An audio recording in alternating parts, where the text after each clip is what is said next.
May, and she just doesn't. Big group tonight. She just doesn't stop. That's okay. You're doing good. I wonder, what kind of life do you have? That's all you think about every day.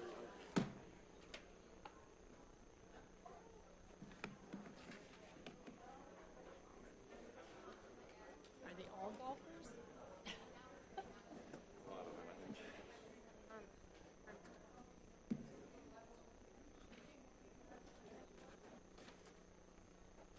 Good paper to write on.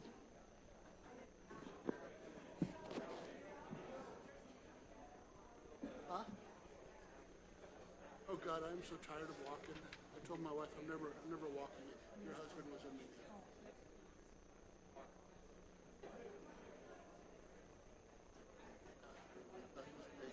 He's amazing.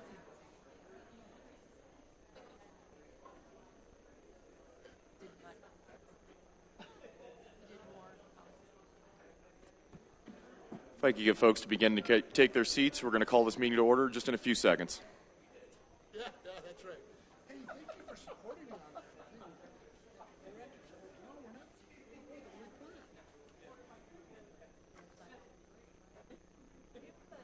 Yes. Right, okay. Yeah. That's cool.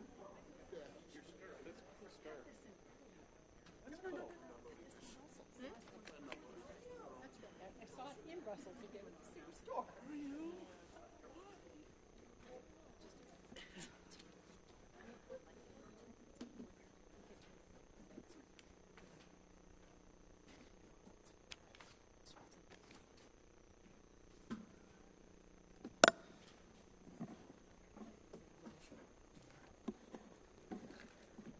Okay, good evening, everyone. I'd like to call this meeting to order. Welcome, everyone, to the City Council regular meeting.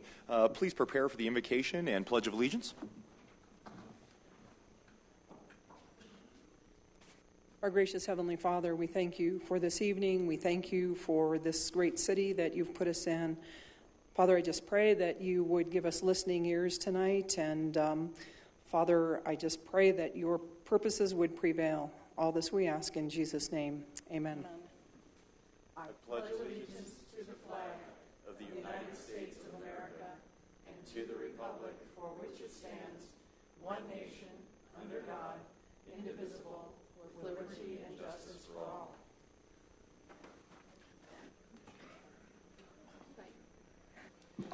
Thank you. Will the clerk please call the roll? Yes, sir. Member Olson? Looks nice. Welcome, everyone. Here. Member Barentine? She just noticed my hair was cut, so I don't know what that caused. I'm here. Member Gillett? Present. Member Martinez? Present. Member Russell? Present. Member Yates? Present. Mayor Jefferson? Here. All 7 members present. Thank you. I'd like to move us on to agenda item 5. This is consideration of minutes of previous session. I would entertain a motion to approve 5A. Mr. Mayor, I move we approve minutes as presented. Thank you. Any changes or comments? I'll second it. Thank you. Seeing none, please vote. All votes been cast. Let the record show 7 ayes. Excellent. I'd like to move us on to agenda item 6. This is recognition of scheduled public comment. We do have 2 speakers signed up this evening. First is Kathleen Bailey, an Englewood resident, will address council regarding health and safety. And on deck is Casey Adragna.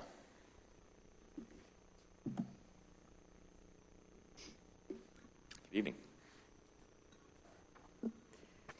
Good evening. Under Directors Stu Fonda and Tom Brennan, Englewood's actions with regard to the Allen Water Filtration Plant reflect a devious, immoral character of dishonesty and intentional disregard of laws and human health and safety. When radium and uranium concentrations elevated in 2008 and skyrocketed in 2009, Englewood refused to update their ResRad to identify the resulting increase in radiation dose exposure to their employees, ignoring standard industry practice. Englewood then ignored the state's 2012 demand that Englewood update their ResRad to demonstrate to the state that the radium levels had not exceeded 25 milligram per year. Yet Englewood continually assured their employees and the citizens that the sludge was safe. And just last year, City Manager Eric Keck and Councilman Rick Gillett declared the sludge is just dirt and no more dangerous than living in a brick home. Tragically, Englewood's hidden facts prove otherwise. From its installation and throughout its ongoing this high radionuclide period, Englewood's MRI track vac system that pulls sludge up from the sediment basin floor often got clogged and derailed. At least once a week, 2 employees at a time were sent down into the 2 to 6 feet of sludge with just Englewood-issued raincoats and a hose to clear the clogged sludge and get the track vac back on track. All 5 of the employees who regularly cleared the track vac were diagnosed with cancer, and 3 of them died.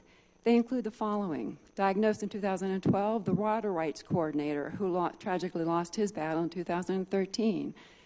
Diagnosed in 2012, the ditch rider, who tragically lost his battle in 2013.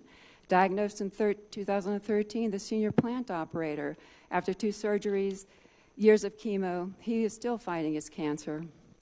Diagnosed in 2015, another plant operator who regularly climbed down, lost his battle in 2016. Last City Council, I reintroduced the April 4, 2016 state site inspection. In addition to issuing a compliance advisory for failing to comply with state laws and regs for annual disposal, those inspectors also measured the radiation levels, noting a 0.010 millimeter per hour emissions from one of the sludge piles and noting a high background radiation within the small belt press operating building. See attached. That brings us 2 more tragic facts. Between 2008 and 2016, 2 employees who worked the belt press operator were diagnosed with cancer in 2009 and 2014. 2 belt press operator wives and the wife of the belt press trainer were diagnosed with cancer in 2008, 9, and 10. Tragically, one of those wives lost their battle. During this entire period, Englewood continued to avoid and refuse to identify the milligram per year radiation dose exposure to their employees.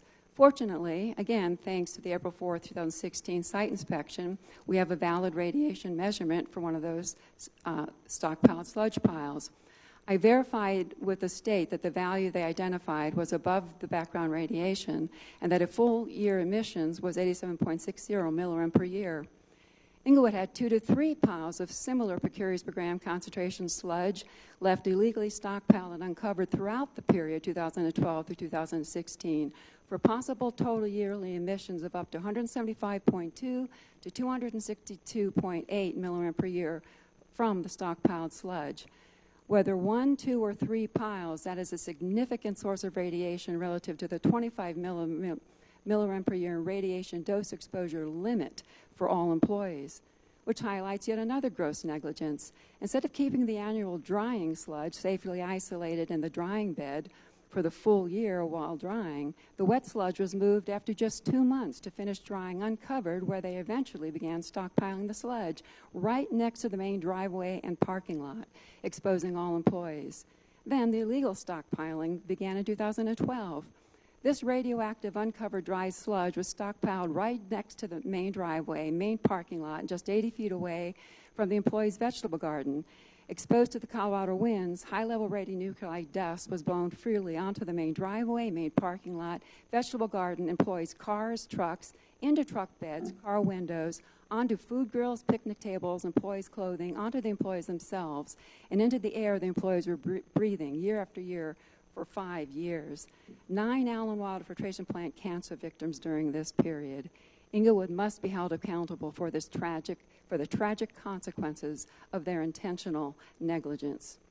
Thank you, Mrs. Bailey. Let me see if council has any questions for you this evening. Seeing none, I'll thank you for coming and speaking tonight. Thank you. Let's see, our next speaker. Apologize, I'm getting a little lost in my agenda here. Casey Adragna will address council regarding the planned unit development for 3333, 3323, 3317 South Pearl Street. Welcome. Thank you. Good evening, council and Mayor Jefferson. My name is Casey Adragna. I'm the owner of 3333 South Pearl Street and one of the applicants in the South Pearl Street PUD. First off, I just want to thank council For one, for looking at the timing of our public hearing relative to the elections and deciding to push back our public hearing. I think that makes a lot of sense to provide our public hearing to the same council that will end up voting on it. So I appreciate that. I also want to thank you for taking your time on this matter. I do believe it's very important. So for not rushing in anything and just making sure that everyone has had the opportunity to go back and watch the Planning Commission meeting from September 6th. I believe that is very important to looking at this case. So that's kind of what I'm here today, is just touch on that meeting in particular and kind of my opinion on it. Obviously, I was there. I gave the public hearing, and I've watched it a few times now. In my opinion, first off, I do not believe that Planning Commission was confused in any way. More so, I feel like it wasn't quite presented them in a concise way from myself. So that a few of the items is what I hope to clarify today. I just didn't want that to seem... it's not against the Planning Commission. It was more so, I think, some of the points that I could have been a little bit more clear in my public hearing with. And hopefully you were able to watch that public hearing. I think if you did, it's pretty evident that a lot of the conversation focused on one point in particular, having to do with the Uniform Development Code, particularly 16-2-8 F1, and it was A. So I'll just kind of summarize what that is for you guys just to kind of help follow my points. So in the Uniform Development Code, the proposed rezoning shall meet at least one of the following criteria, and it states A or B. I think it can very quickly rule out B, because B is really, there's no economic development that can happen from the lot. That's not the case. The property can be redeveloped as single family as it is today. So B is ruled out pretty quickly. So it kind of narrows the focus on A portion of the Uniform Development Code as it pertains to PUD approval criteria. And A is a two-part criteria in which both must be met, and I agree with that, and I believe that was the Planning Commission's acknowledgement as well. The first part of A is just quickly that the development exceeds design quality standards of the UDC, and I think it was generally accepted that our PUD met that one. So again, now it's the second portion of A that I believe the debate was about in the Planning Commission. So that second part of A is the proposed development would not be allowed or practicable under a standard zone district. That seemed to be where a lot of people made their decisions on. So just wanted to touch on that. And it seemed to be the consensus that, well, because they're townhomes, then it would be allowed in R2B. But there's a lot more to our PUD than simply townhomes. We showed townhomes in some of the renderings to show the maximum possible density. But a very key factor of the design standards for our PUD, I'll just list the items that are not allowed in any other zone district currently that are allowed in our PUD. The first is minimum lot size for a one-unit dwelling. For R2B, this is 6,000 square feet. In our PUD, we are proposing a minimum lot size of 4,500 square feet for a one-unit dwelling. And this has to do with the particular size of one of the lots within the PUD to give flexibility to have a single-family home on a little bit of a smaller lot than allowed in any other zone district. Along those same lines, the minimum lot width for a single-unit dwelling in R2B is 50 feet. And in our PUD, it's 37.5 feet, which is not allowed in any other zone district. Then one other criteria that we wanted to have in our PUD that is different than R2B as it pertains to multi-unit dwellings is the maximum lot coverage. So for R2B, the maximum lot coverage is 60%. In our PUD, we actually wanted to reduce the maximum lot coverage to 50% to try and preserve a little bit more open space. So I'm not saying that was the only factor in Planning Commission's I just wanted to bring it up as, one of the key elements of that. Thank you, Mr. Adragna. Could you conclude your comments? Yep. Thank you. See if we have any questions or from you, Council. Mr. Councilmember Barentine. Mr. Mayor, because this matter will be for public hearing in a couple of weeks, it is not appropriate at this time to take questions. It's critical that all council members are seen as coming to the public hearing with an open mind, not having predetermined their position based upon these early statements. So I would encourage everybody, because you will be having a quasi-judicial public hearing in about 2 weeks, not to ask questions at this time. Thank you. Having heard the advice of council, does anybody have any questions for our speaker? I have a question for the city attorney then. Please. We've heard a lot of comments now made from staff and now from the person presenting that either the board didn't understand, according to the staff public presentation last time, or that the presenter doesn't believe that he was able to present adequately. Is there an opportunity or an option for them to go back to P&Z then to go ahead and rectify what they think might be the shortfalls in that process? Real quick, I'm going to dismiss Mr. Adragna. Thank you so much for coming and speaking this evening. Thank you. Please, City Attorney. For the city's zoning code, there are 3 stages for deciding any type of rezoning, and this would be a rezoning. Step 1 is it goes through a certain process of review by staff, and at the end of that, staff must make a report, and that report must be made available to the Planning Commission and to the City Council. The next step is it goes to Planning and Zoning. Per the code, Planning and Zoning must hold a public hearing, and at the end of that, Planning and Zoning as a body votes, majority rules, over whether or not Planning and Zoning believes the standards set forth within the zoning code have been met. That report is also sent to the City Council. The third step is it comes for public hearing to the City Council. City Council must review the staff's report.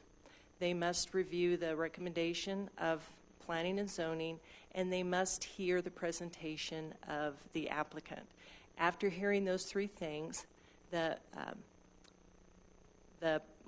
after those 3 things are reviewed, the public hearing is concluded, then City Council looks at the ordinance. Unlike other ordinances on other types of subjects, for rezoning there are 3 possibilities, and this is exactly the answer to your question.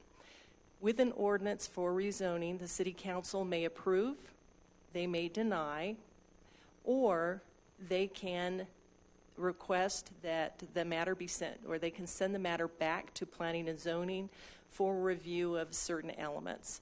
Planning and Zoning would specifically review those elements and then send it back to City Council. There would be no further public hearings, but those matters could be reviewed. So at this stage, the applicant cannot take it backwards through the process. It has to come to City Council for the public hearing, but after the public hearing, if City Council so decides, they can send it back to Planning and Zoning. And the review that came from Planning and Zoning is only the minutes that we were provided? That's correct. And their denial of this? And their recommendation to deny it that got brought forward to us is what you're talking about? Correct. Okay. So then if there was, and it is disconcerting that all of this back and forth is going on about who understood what or didn't when we don't have them here. But if there was some issues that were still left, it wouldn't happen until after the public hearing then, according to your timeline? Correct. All right. Thank you very much for your answer. Thank you. I'd like to move us on to agenda item 7. This is recognition of unscheduled public comment. We do have several speakers signed up this evening. The first one is Tony Slavec, here to speak about Broken Tea. And on deck is Walt Iverson. His speakers would state their name and address for the record, and they will have 3 minutes to speak. Good evening, sir. Sorry if I butchered your name. Please start with your name. First of all, my name is Tony Slavec. You were close. My address is 4 Meadow Rose Lane, Littleton, Colorado. I'm here as a representative of the Englewood Men's Golf Club. I've been a member of that club for 20 years, and the president, this is my 3rd year of serving that duty. I'm just up here to make a few points that we all put our heads together at our last board meeting and wanted to make some crucial points that we want to make sure council understands and thinks about before they move forward with their RFP for a management company.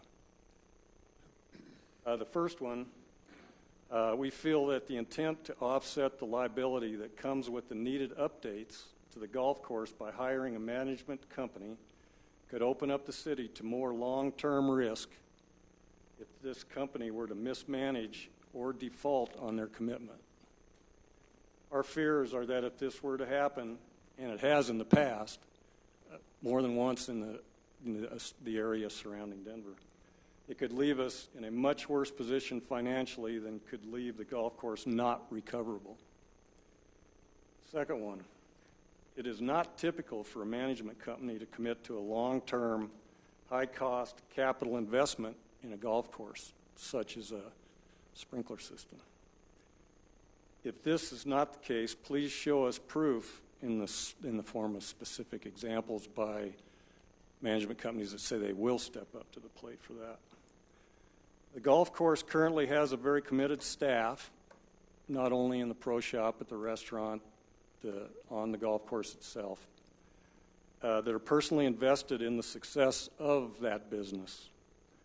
And this, we feel, would be lost if it's outsourced to a management company that isn't based anywhere near Denver. We also feel like it's a bit of a knee-jerk reaction that relinquishes control of a valuable city asset where it may not be necessary to do that. This could also remove any transparency as to where investments back into the course are being made. We feel that more research and better understanding is necessary of the city, on the City Council's behalf of what a management company typically does for a golf course, and if that aligns with what the intent is of the RFP. We would like an extension to postpone the motion to issue the request for proposals until more research has been done and a clearer understanding of potential ramifications of this are better understood. This includes a risk assessment of the potential position the city could find itself in if the management company were to default on the required bond payment. And thank you, Mr. Slavec. If you could conclude your comments, you might have some questions. I just got one quick thing.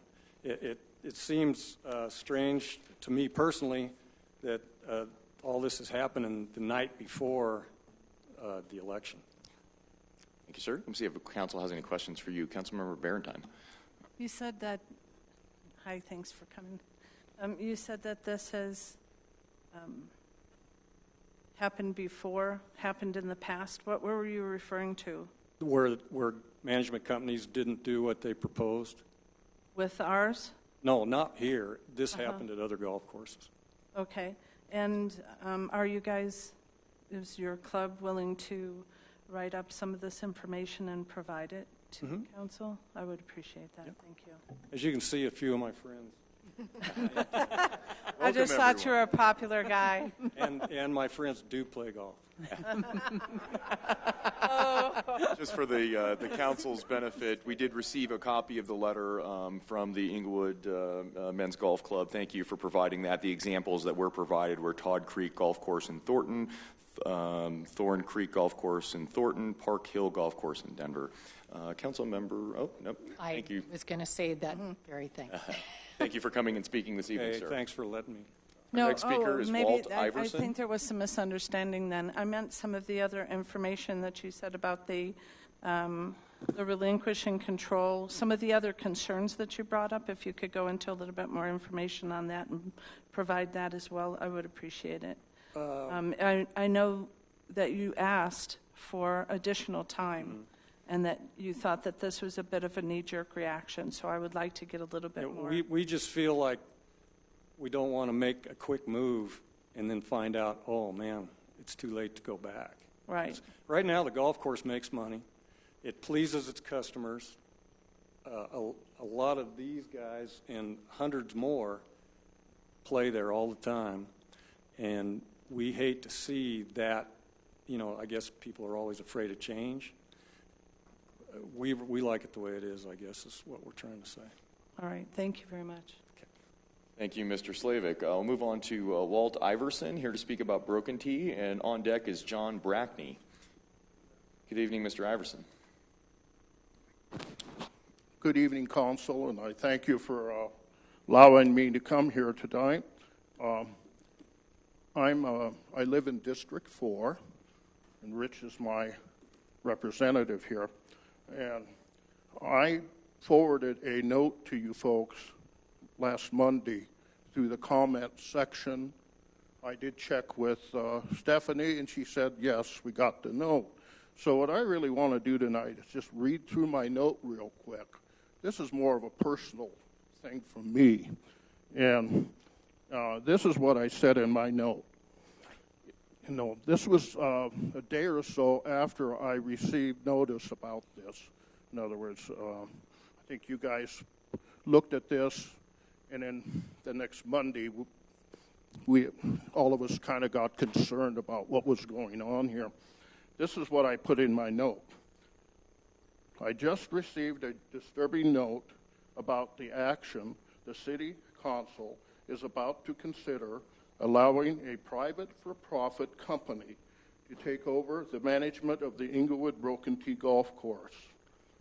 I do not support this action to be considered by the City Council of Englewood. I live in Englewood in the 4th District, and Rich is my representative on the City Council. I'm also a member of the men's senior golf group that play every Wednesday morning during the summer. I want to say that group is about 140 some, maybe close to that. People, senior men, meet every Wednesday. We play for about 4 or 5 hours, and it takes us until some of us don't get off the course until 3 or 4 o'clock on Wednesday afternoon. So we're real supportive of the course, and 140 people is quite a bit. There's not 100 that many that play each week. So now I see my time is up, but I also I'll continue to read. I also play about 40 rounds of golf each year at Broken Tea. I also have a senior pass that's there. I pay $400 a year for to play there. This action concerns me and how this drastic change would negatively impact how the course is managed in the future. The management has, I'm trying to read this. The management has not worked very well, or this type of management has not worked very well in courses in the Denver area. And this was brought up just a minute ago. I've seen other courses where these management companies come in, take the cream, and leave. So this is not good around. So this is kind of what I'm trying to say. And my last thing is, Mr. Iverson, if I could get you to conclude your comments here in just a couple seconds. Pardon? If I could get you to conclude your comments in just a couple of seconds, we may have some additional questions from council for you. Okay, thank you. Thank you, sir. Any questions from council? Councilmember Barentine. I'm nervous, I'm sorry. No problem. Thank you, sir.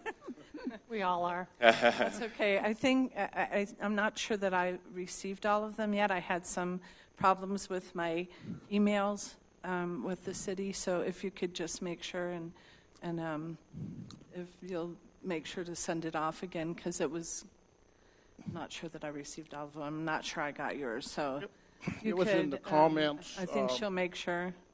It was in the comments forum, and it was sent last Monday, and it was under the question and comment section, because I had to look for a place to send this because I couldn't figure out how to get something to you folks.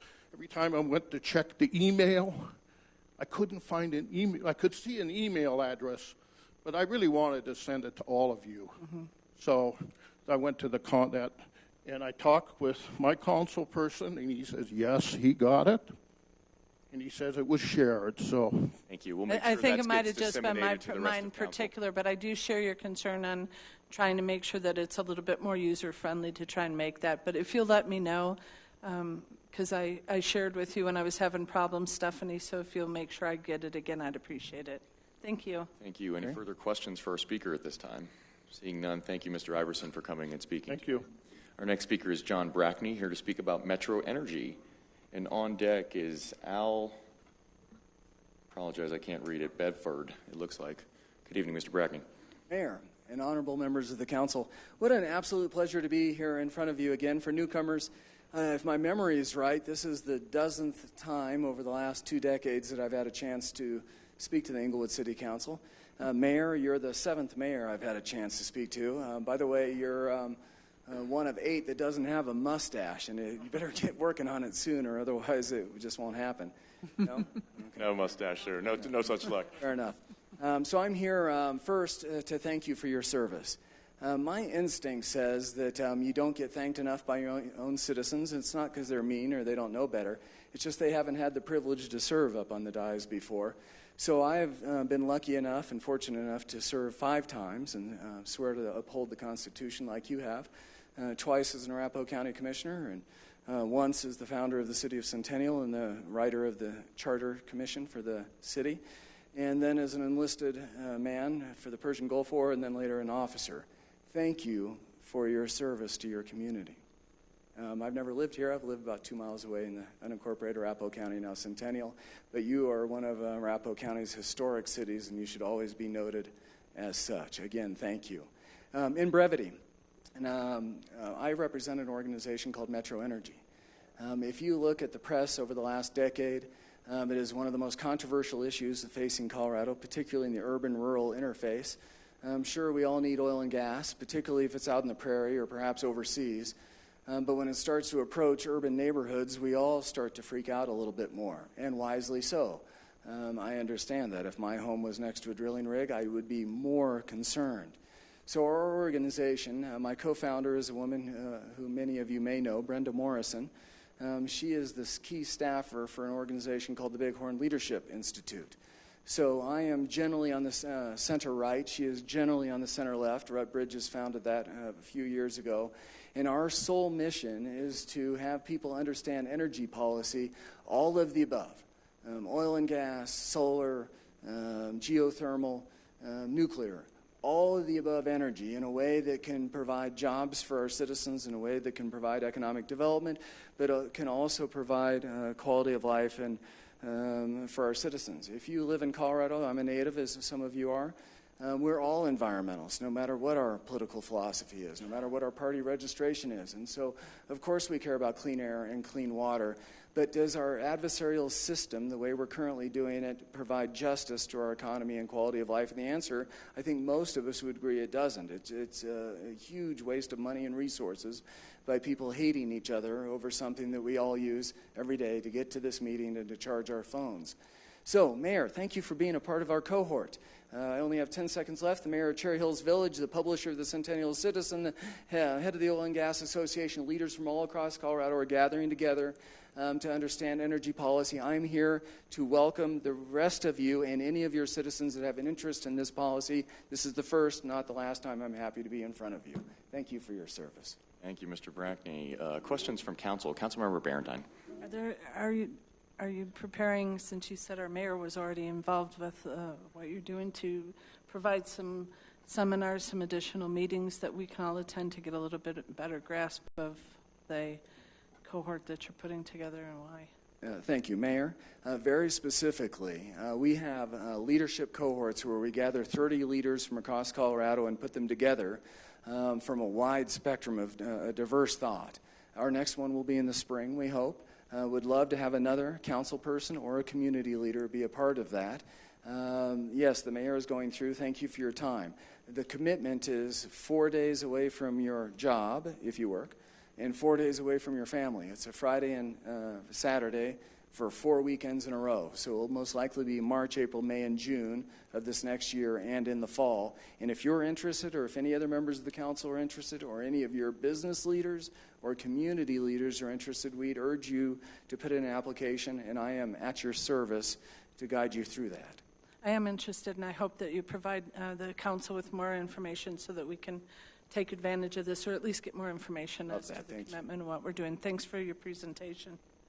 Thank you for your comments, and thank you for coming and speaking this evening. Mr. Brackney, we may have some additional comments from council at the end here. I'd like to move us on to our next speaker is Al Bedbird. I apologize, I can't read the handwriting here. Here to speak about Broken Tea, I believe, as well. Is there an Al in their audience who signed up to speak? Seeing nobody moving forward, I'll move on to our next speaker, which is Gary E. Ellen, it looks like, also here to speak about Broken Tea. Yes, it looks like Elm. Yes, sir. Gary Elm. Thank you. Good evening, Mr. Elm. Good evening. City Council and the Mayor. I just have personal knowledge of management companies taking over Applewood, Thorn Creek, Arrowhead, and I just implore you not to release an RFP without consideration for the companies that have run golf courses down. If you played on Applewood pre-American Management Golf and you played afterwards, it was just horrible. Same thing with Arrowhead. Same thing with Thorn Creek. They rip the cream off the crop, and they run down, they eliminate staff, the management companies are just for profit. And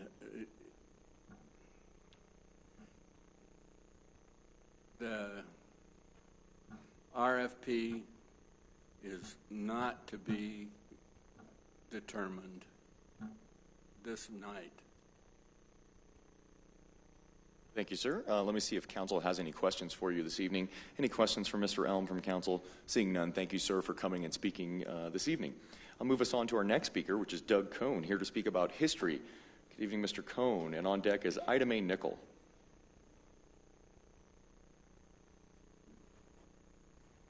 Good evening, Mr. Mayor and City Manager. I'm speaking tonight as a representative of the Englewood Historic Preservation Society, and I would like to say thank you to this council and this staff. Thank you for having the comment section at the front part of the meeting so we can share the amazing history stories of our forefathers. I was thinking when these guys were talking about the Broken Tea of Mountain View that was here back in the 1950s. A different story there. I want to say thank you for clarifying the comprehensive plan about a year and a half ago when all the references to historic preservation just accidentally got left out, and putting those back in. I want to say thank you for the authorizing the creation of the Historic Preservation Commission, and say thank you for the office space that you're allowing us to use in the library. And thank you for allowing us to put up our history talk posters and to use the Anderson room for our history presentations. Thank you for all the help and the opportunity from the block party a few weeks ago. Looks like after all of our expenses, we cleared about $6,900, which is a really good start. Thank you for that. Thank you to the aid to agencies money that you've given us across the years. And thank you for your offer to work with us on the creation of a walking and biking tour brochure, we're getting really close to a workable product with that. And thank you for the collaboration with the high school military memorial and the Memorial Day event. We really appreciate all the stuff that you guys have done for the Historic Preservation Society. Thank you for these cool suspenders. This council has done a whole bunch of good things to help and share and preserve the amazing history of our city, Englewood. And we, the Historic Society, wanted to say thank you for all that you guys have done. Yes, sir. Let me see if council has any questions for you this evening. Seeing none, thank you, Mr. Cohen, for coming and speaking tonight. Our next speaker is May Nicholl, here to speak about Military Memorial. And on deck is Katherine Harris. Good evening. Good evening, Council. My name is May Nicholl, and I live at 4740 South LePen Street. Can you hear me? Yes, ma'am. The Englewood Historic Preservation Society Board extends our gratitude and thank you for your support in our educational endeavors. Englewood's extensive and diverse history in the past and in the present is a working story.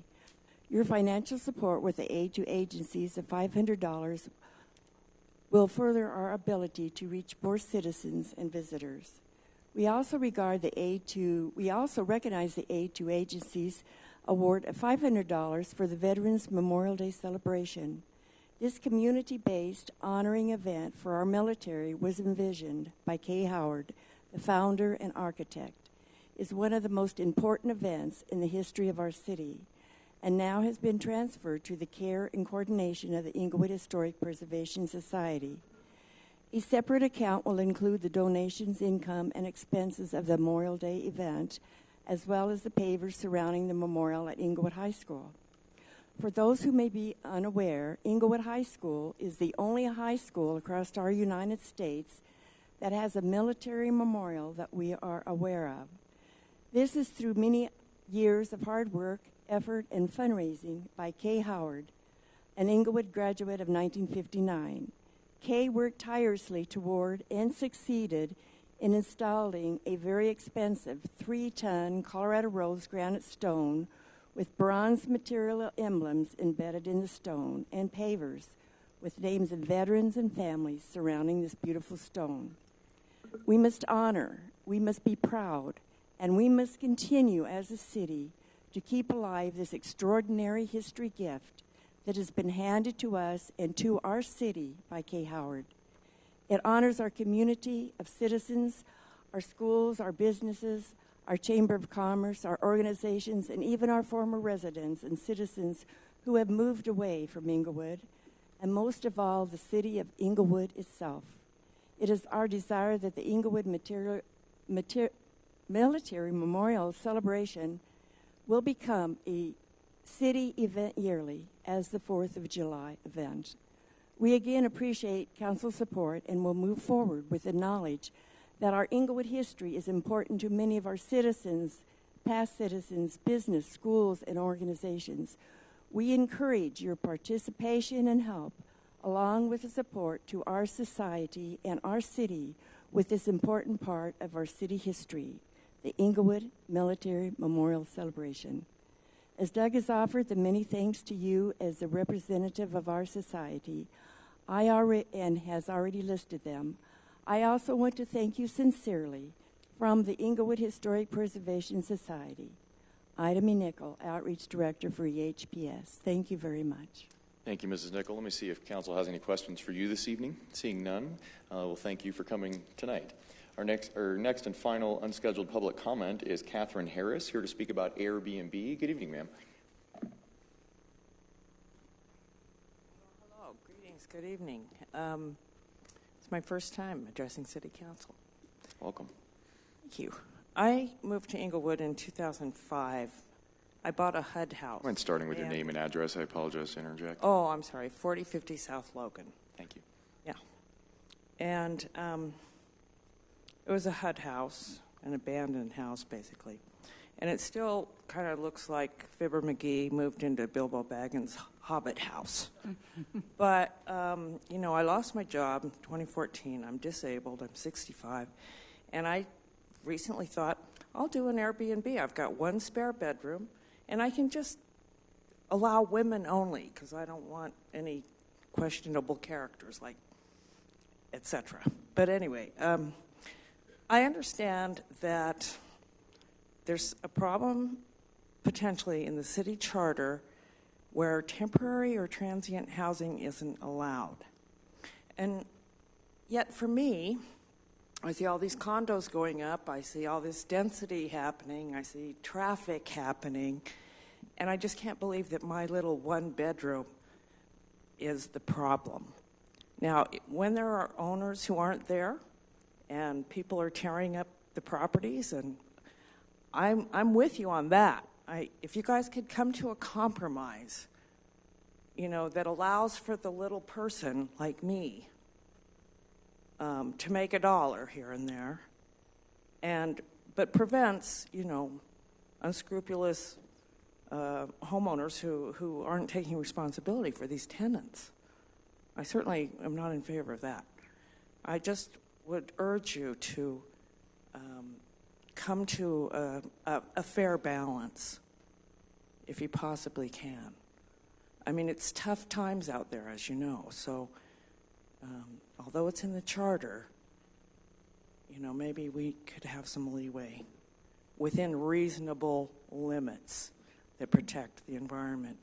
And you might get some wonderful new people who come and, stay at my Hobbit house and say, I love Englewood, I'm going to move here. So I just wanted to ask for your consideration on that.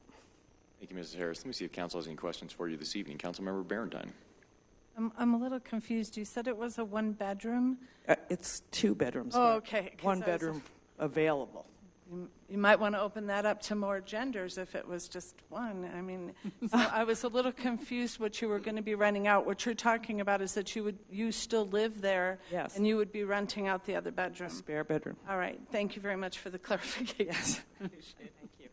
Seeing no further questions, thank you, Mrs. Harris, for coming and speaking this evening. I'd like to move us on to council response to public comment. Would anybody like to kick us off this evening? I did have a few comments I would like to make. Kathleen Bailey, thank you so much for coming and speaking tonight. As you know, I'm biting my tongue in an effort to honor council's decision to discontinue comments on the water issue, but thank you for your comments this evening. Mr. Adragna, thank you for your comments. I look forward to the public hearing. Mr. Slavec, I wanted to thank you for your leadership with Englewood's Men's Golf Club. I wanted to thank you for submitting a letter to the City Council that has been disseminated to the City Council. I really appreciate the golfers in the room who came this evening for engaging on this issue and really bringing some of the stakeholders, I think, to the table early on in sort of a decision-making process. Please feel free to stick around as we sort of discuss the RFP issue.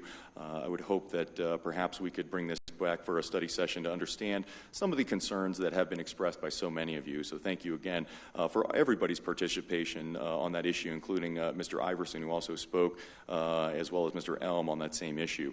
Thank you, Mr. Brackney, for coming and speaking this evening. I wanted to thank you for your service to our country as well as our local community and for your leadership at the Bighorn Energy Summit. I do think it's an exciting opportunity to engage on probably the biggest issue, in my opinion, that the future generations are going to be facing here in our community. Thank you, Mr. Cohn and Mrs. Nicholl, for your efforts with this historic society. Thank you for taking the lead on the high school memorial, as well as the veteran memorial celebration. I do believe that is one of the best events that we host in the city of Englewood. I wanted to thank the founder, Kay Howard, for her efforts in getting us this far, and I hope that the city will be as supportive as possible on honoring all of our vets on Memorial Day every year. Thank you, Mrs. Harris, for speaking about short-term rental. We do have a policy discussion on this issue, hopefully coming forward relatively soon. I'm trying to encourage our council not to punt on this issue much further. We do know that the market is continuing to move and people are having to make financial decisions, investment decisions, without the benefit of the guidance of the local governing body, and I would like to provide that guidance to everybody so we know what the rules are and we have an idea of how to make business decisions moving forward. Councilmember Barentine. For Kathleen Harris, I would like to get a little bit more information on the difference on why this wouldn't just be a rental for you to have a roommate, which there is no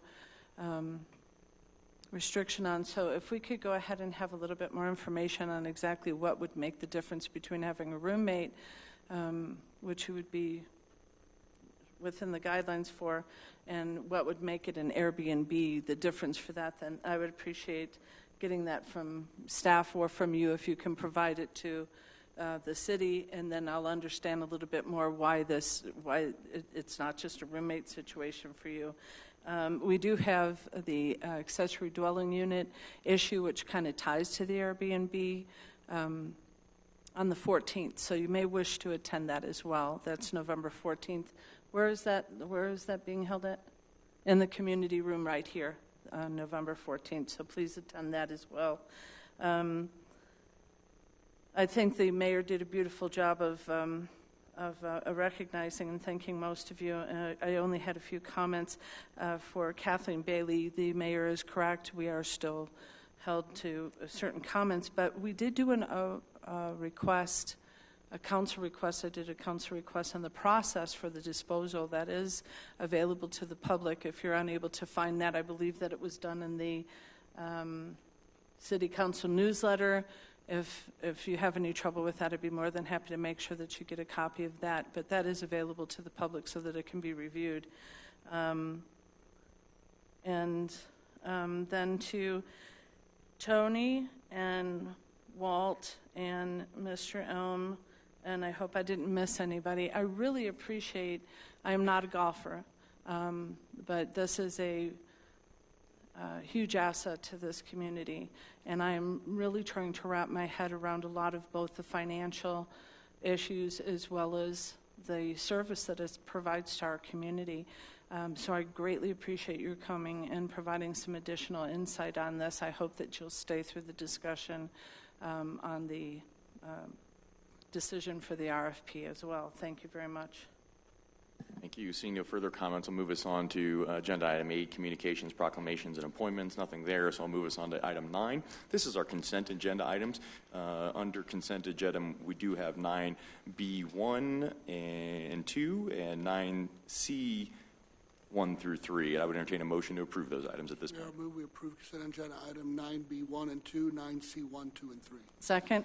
Thank you. Any further comments on the consent agenda this evening? Councilmember Russell. I would like to pull 9C1 and 9C2. Thank you. Agenda items 9C1 and 9C2 have been pulled. That leaves us with 9B1 and 2 and 9C3. Any further comments on the remainder of the consent agenda? Seeing none, please vote on the remainder of the consent agenda.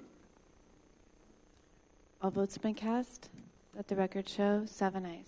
Okay, I'd like to bring us back to 9C1. This is the document management system contract. Staff recommends council approve by motion the Tyler Technologies sales quotation amendment for Tyler Content Manager software provided by Tyler Technologies to be added to the existing agreement in force with Tyler Technologies. Our staff source is Applications Manager Joe Eisenbart. Good evening. Since this is a consent agenda item, we will skip the staff presentation on this and skip ahead to council questions for staff. Are there any questions at this time for staff? Councilmember Russell.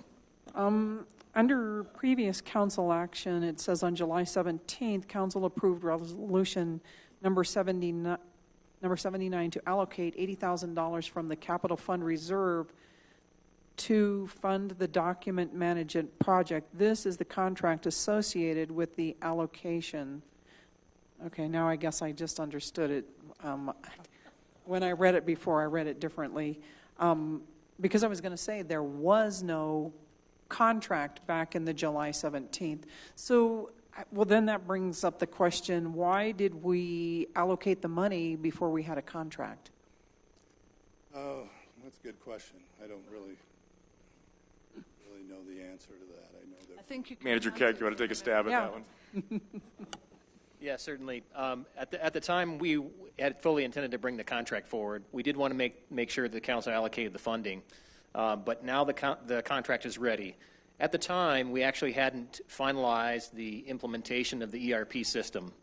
This particular Tyler content management system is attached to the actual ERP that we have, Enterprise Resource Planning Software. And so now that the ERP is functional and use and up, Mr. Eisenbart and his team are ready to implement the Tyler content management system, which will now allow us to scan documents into and maintain those documents in perpetuity, as well as allow for the city clerk to actually build a platform for core requests and other information that we can make available more easily to the public as well. So that's why the contract is coming forward at this point in time. Okay, so when we allocated that money, was that for the 2017 budget or for the 2018 budget? It was for this current fiscal year that we're currently in. And again, I think we intended to pull the trigger in the contract, but now that we have all the pieces together and knew precisely the type of this is a cloud application. It's actually an on-premise. On-premise, yeah. So the ERP is a cloud, but this system is on-premise to store the documents. You want to make sure that we had the network topology together and we're prepared to actually implement it. So will we go ahead with it before the first of the year? Absolutely. Yeah. Okay. It's a fairly small implementation, probably a couple weeks at the most.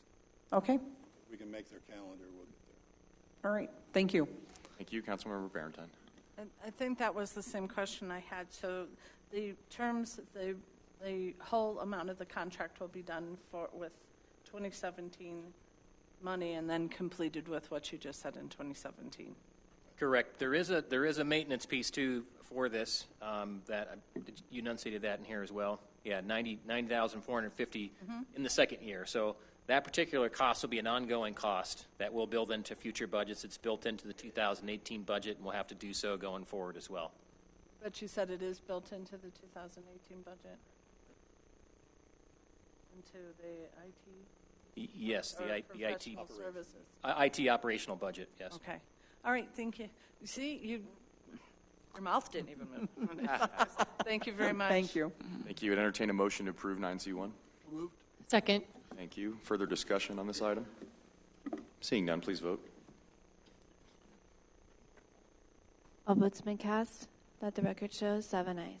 Okay, I'd like to move us on to 9C2. This is the Rotolo Park Improvement Project. The Parks, Recreation, and Library Services Department recommends the council approve by motion the construction contract with Colorado Total Maintenance for the Rotolo Park Shelter Project. Our staff source is Open Space Manager Dave Lee. Good evening, Manager Lee. Again, since this is a consent agenda item, we will skip the staff presentation and go directly towards council member questions of staff.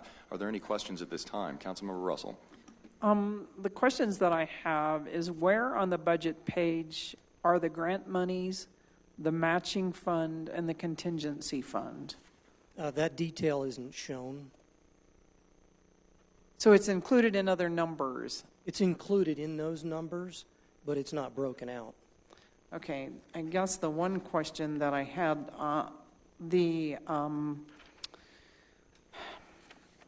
under the grant, that's on the next one. Just a minute, I got the wrong budget page. Okay. Where it says county grant in the 2017 budget, it only shows $25,000, and I thought this said $50,000.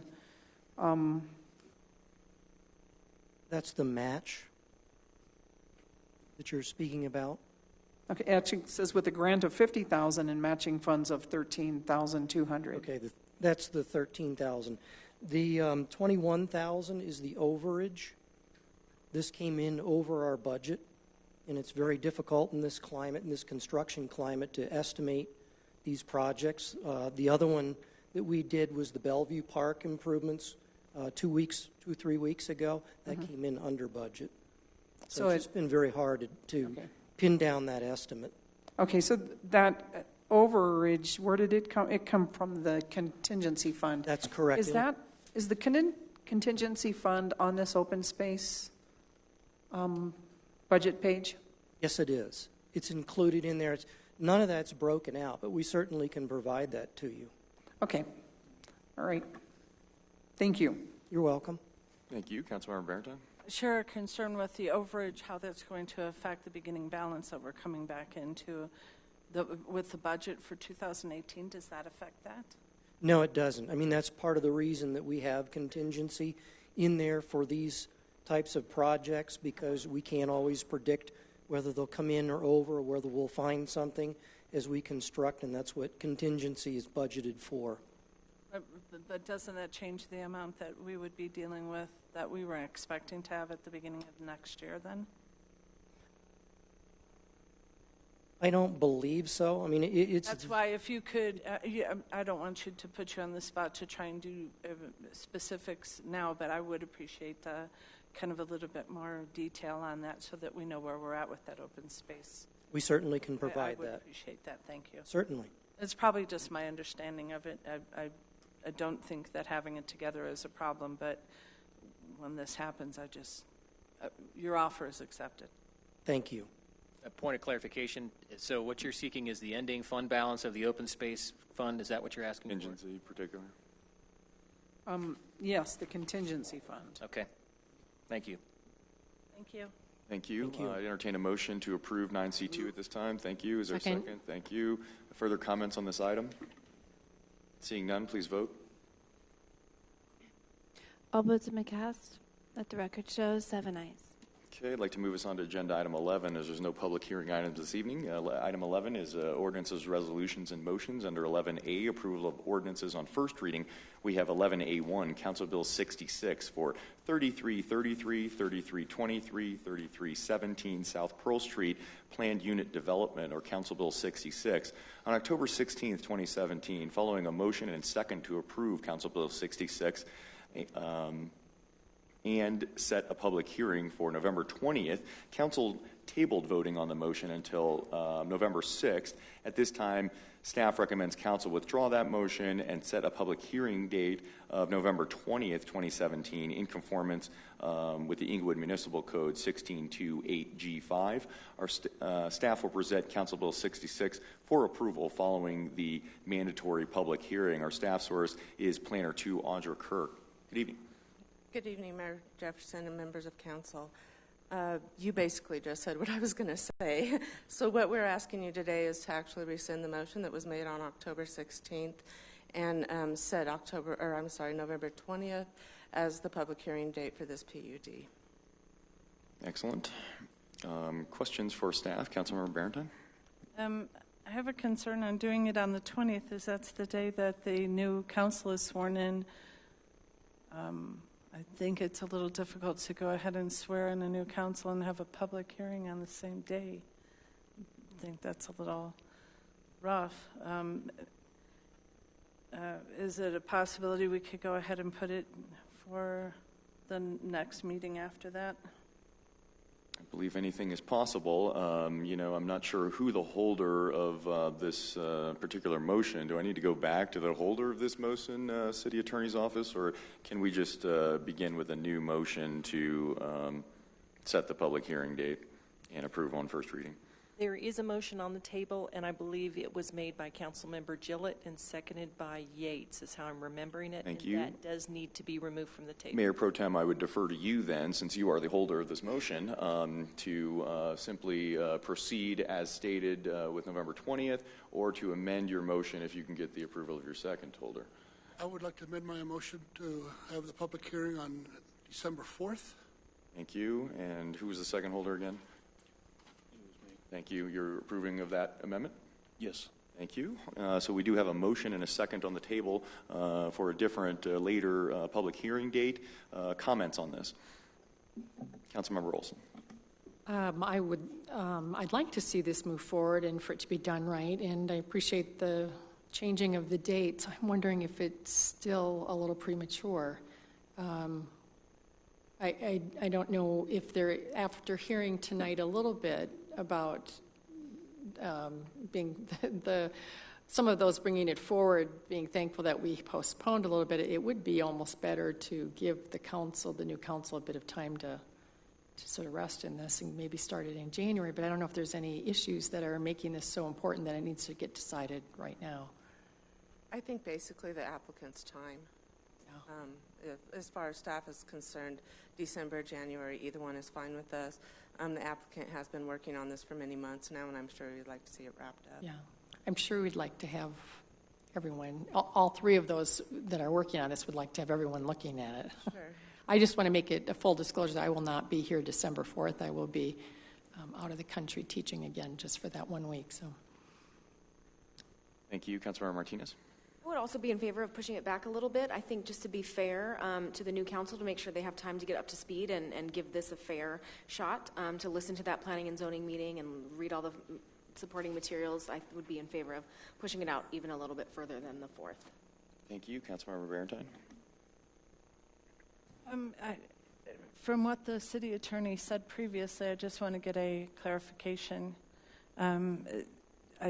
We don't have the choice of not moving it forward. I mean, the process will still go forward. It's just a matter, Councilmember Martinez and I think Councilmember Olson, if you'll just clarify for me, you're just wanting to actually have it be just a little bit more time for that. Okay, thanks for clarifying that. I would agree with that. I would agree with that. But it is started, and it does have to go through this process. Okay. All right, thanks for the clarification. I would agree that maybe the first meeting, since there doesn't seem to be a problem, maybe the first or second meeting in January would be a better idea. I would agree. Councilmember Russell. I actually would agree also that the first or second meeting in January, December isn't necessarily a great time, especially if you want testimony on a public hearing also. So I would like to move it out past the first of the year. Thank you. I think I just wanted to interject my comments here. I think that I could be supportive, perhaps, of delaying till December. While I am somewhat sympathetic of a new council trying to get up to speed, I was, I think, favorable of the public hearing on the 20th. Keep in mind our local procedural rule that suggests that the council will not be voting on that item on November 20th.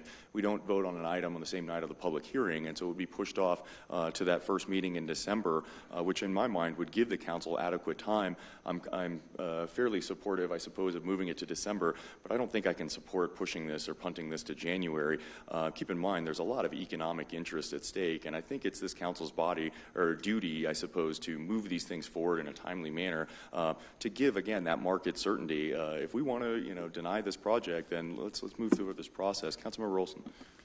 So I guess what I'm asking is both for legal counsel and for your staff counsel, are there any extenuating circumstances from the applicants that we need to be aware of tonight that if we were to postpone this to the later time, would this really be egregious for them?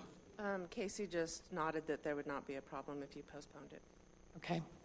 Would there be any legal reason why we should not be? We just reviewed the code, and the only time limitation is on planning and zoning, so it looks like you can push this back. I'm just worried that it gets a fair hearing all over for the applicants. And you've been through so much. There's been so much contention around this. I'm pretty sure we all came having listened to the zoning and planning. I have a lot of questions still, but I can't wait for the hearing, because I think a lot will come out then, and we can clarify some of the things that seem to be out of sync on this. And so as long as we can do it and it's not a problem for the applicants, then I would prefer to give it the full hearing it deserves. Thank you. Mayor Pro Tem. Mayor, I'd like to amend my amendment to Tuesday, January 2nd, public hearing. Thank you. Councilmember Yates, do you support that amendment? Yes, sir. Thank you. We have a motion and a second on the table now into January. Any further comments? Councilmember Barentine.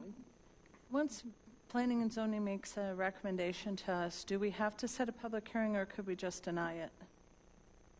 You must set a public hearing. There can't be any action on the ordinance until you've reviewed staff's report, reviewed the planning and zoning recommendation, and held a public hearing. Those three things must happen. Okay, thank you. Thank you. Further comments on this?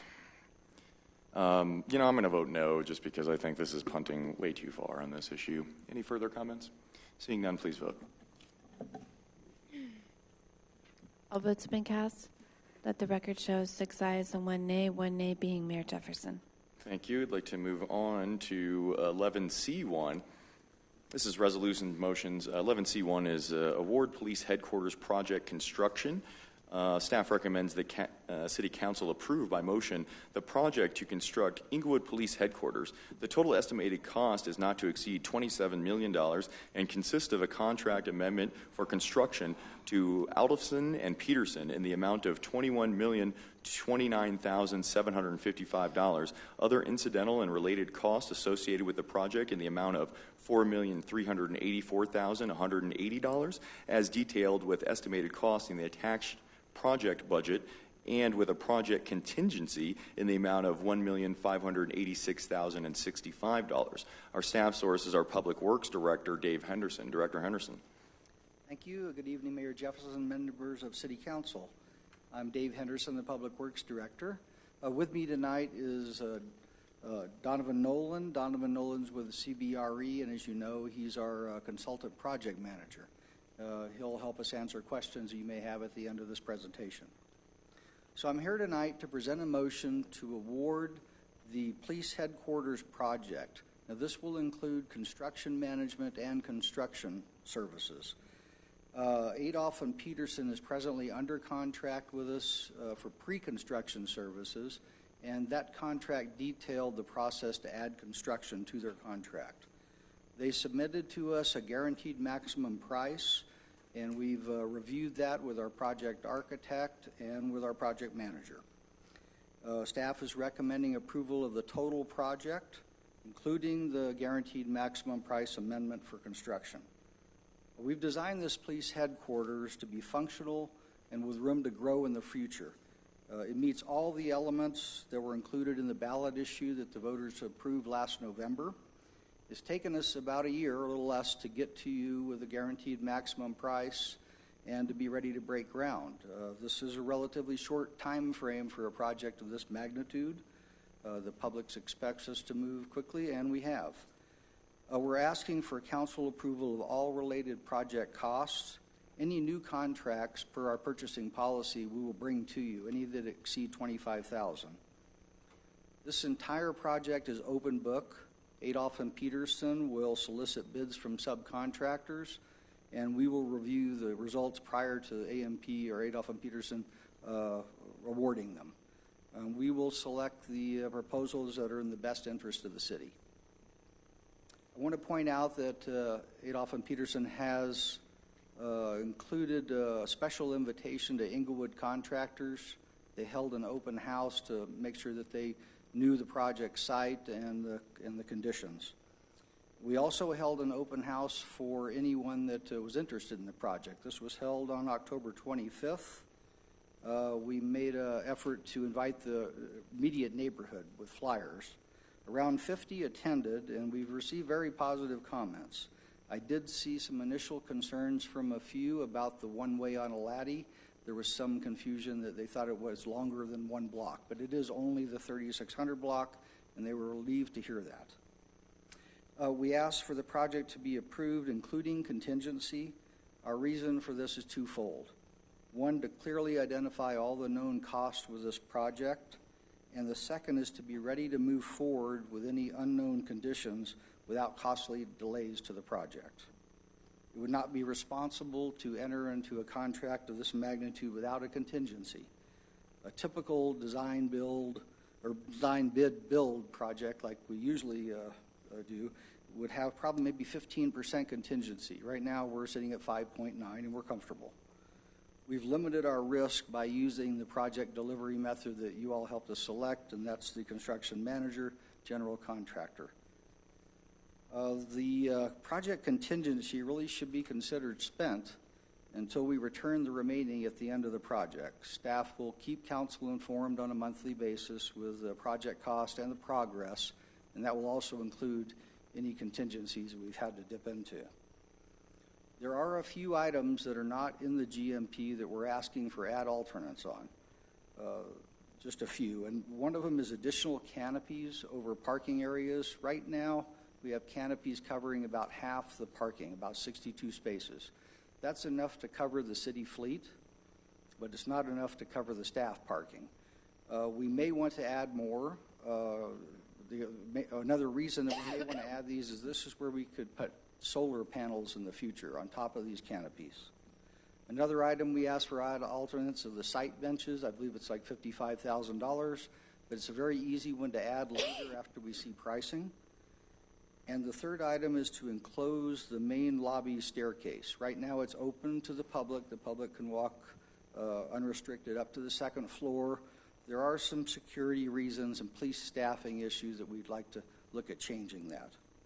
So if the pricing is favorable, we don't experience any major surprises, it's probably the right time to add those elements into this project.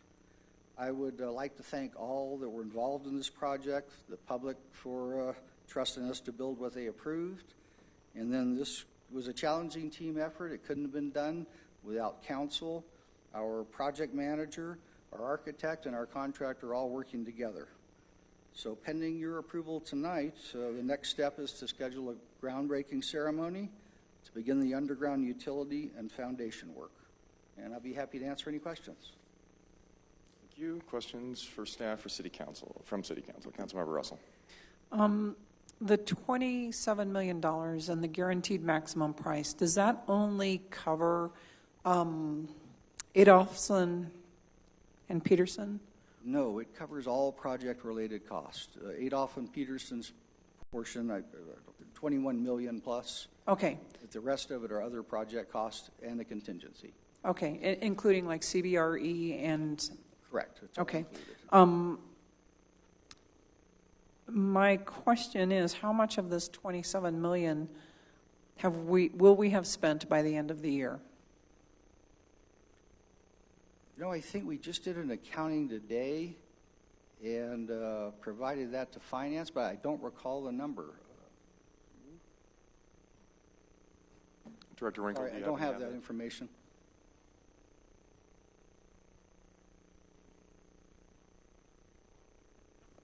I can speak to that. So we do have some individual numbers. I am looking at that to combine with the rest of the information on what we've spent to date. I don't have that number with me, but we can provide it probably tomorrow. Okay, I'd appreciate that. Because one of my questions is, if we need to spend the $27 million next year, according to the budget, there's only $24 million there. So will this project be completed in 1 year, or will it take a little longer? It'll take a little longer. It'll be probably spring of 2019. Okay, thank you. I'll just wait for those figures. Thank you. Thank you. Further comments or questions? Seeing none, entertain a motion on 11C1. Thank you. Thank you. I have a motion and a second. Any further comments? Seeing none, please vote. All votes have been cast. Let the record show 7 ayes. Okay, I'd like to move us on to 11C2. This is a motion to issue an RFP for golf course management lease. Staff recommends the council approve by motion the issuance of a request for proposals for a long-term management lease for Broken Tee Golf Course. Our staff source is our Parks, Recreation, and Library Services Director, Dorothy Hargrove. Director Hargrove, I see you're bringing the wolf. I'm joined tonight by Mark Wolf. Thank you, Mayor and members of Council. At the study session on October 23rd, we presented, Mark and I, information concerning the motion before you this evening, and at your direction are bringing forth a motion that you consider to issuance of a request for proposal for a long-term management lease at Broken Tee Golf Course.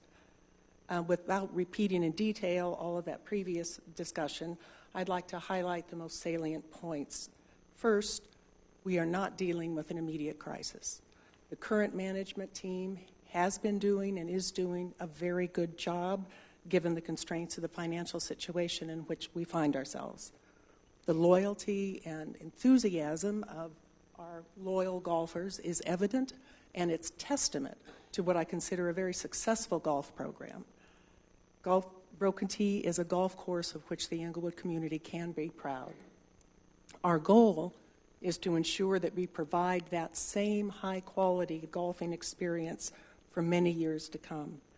The long-term fiscal sustainability of the course is a cause of concern. As you know, any golf course is a very expensive enterprise and a very expensive asset to maintain. Our infrastructure is aging, especially due to the constant and eager use and it will inevitably require considerable investment in order to repair, maintain, and improve over time. The decision before you tonight is not whether to issue a lease for the golf course. I absolutely agree that that decision is premature. The question before you tonight is whether we should issue an RFP to gather information, realistic, detailed, and market-based information that you can use to make an informed decision about all available options. The feasibility of any proposal that we might receive would be determined by whether it would meet the goals of the community.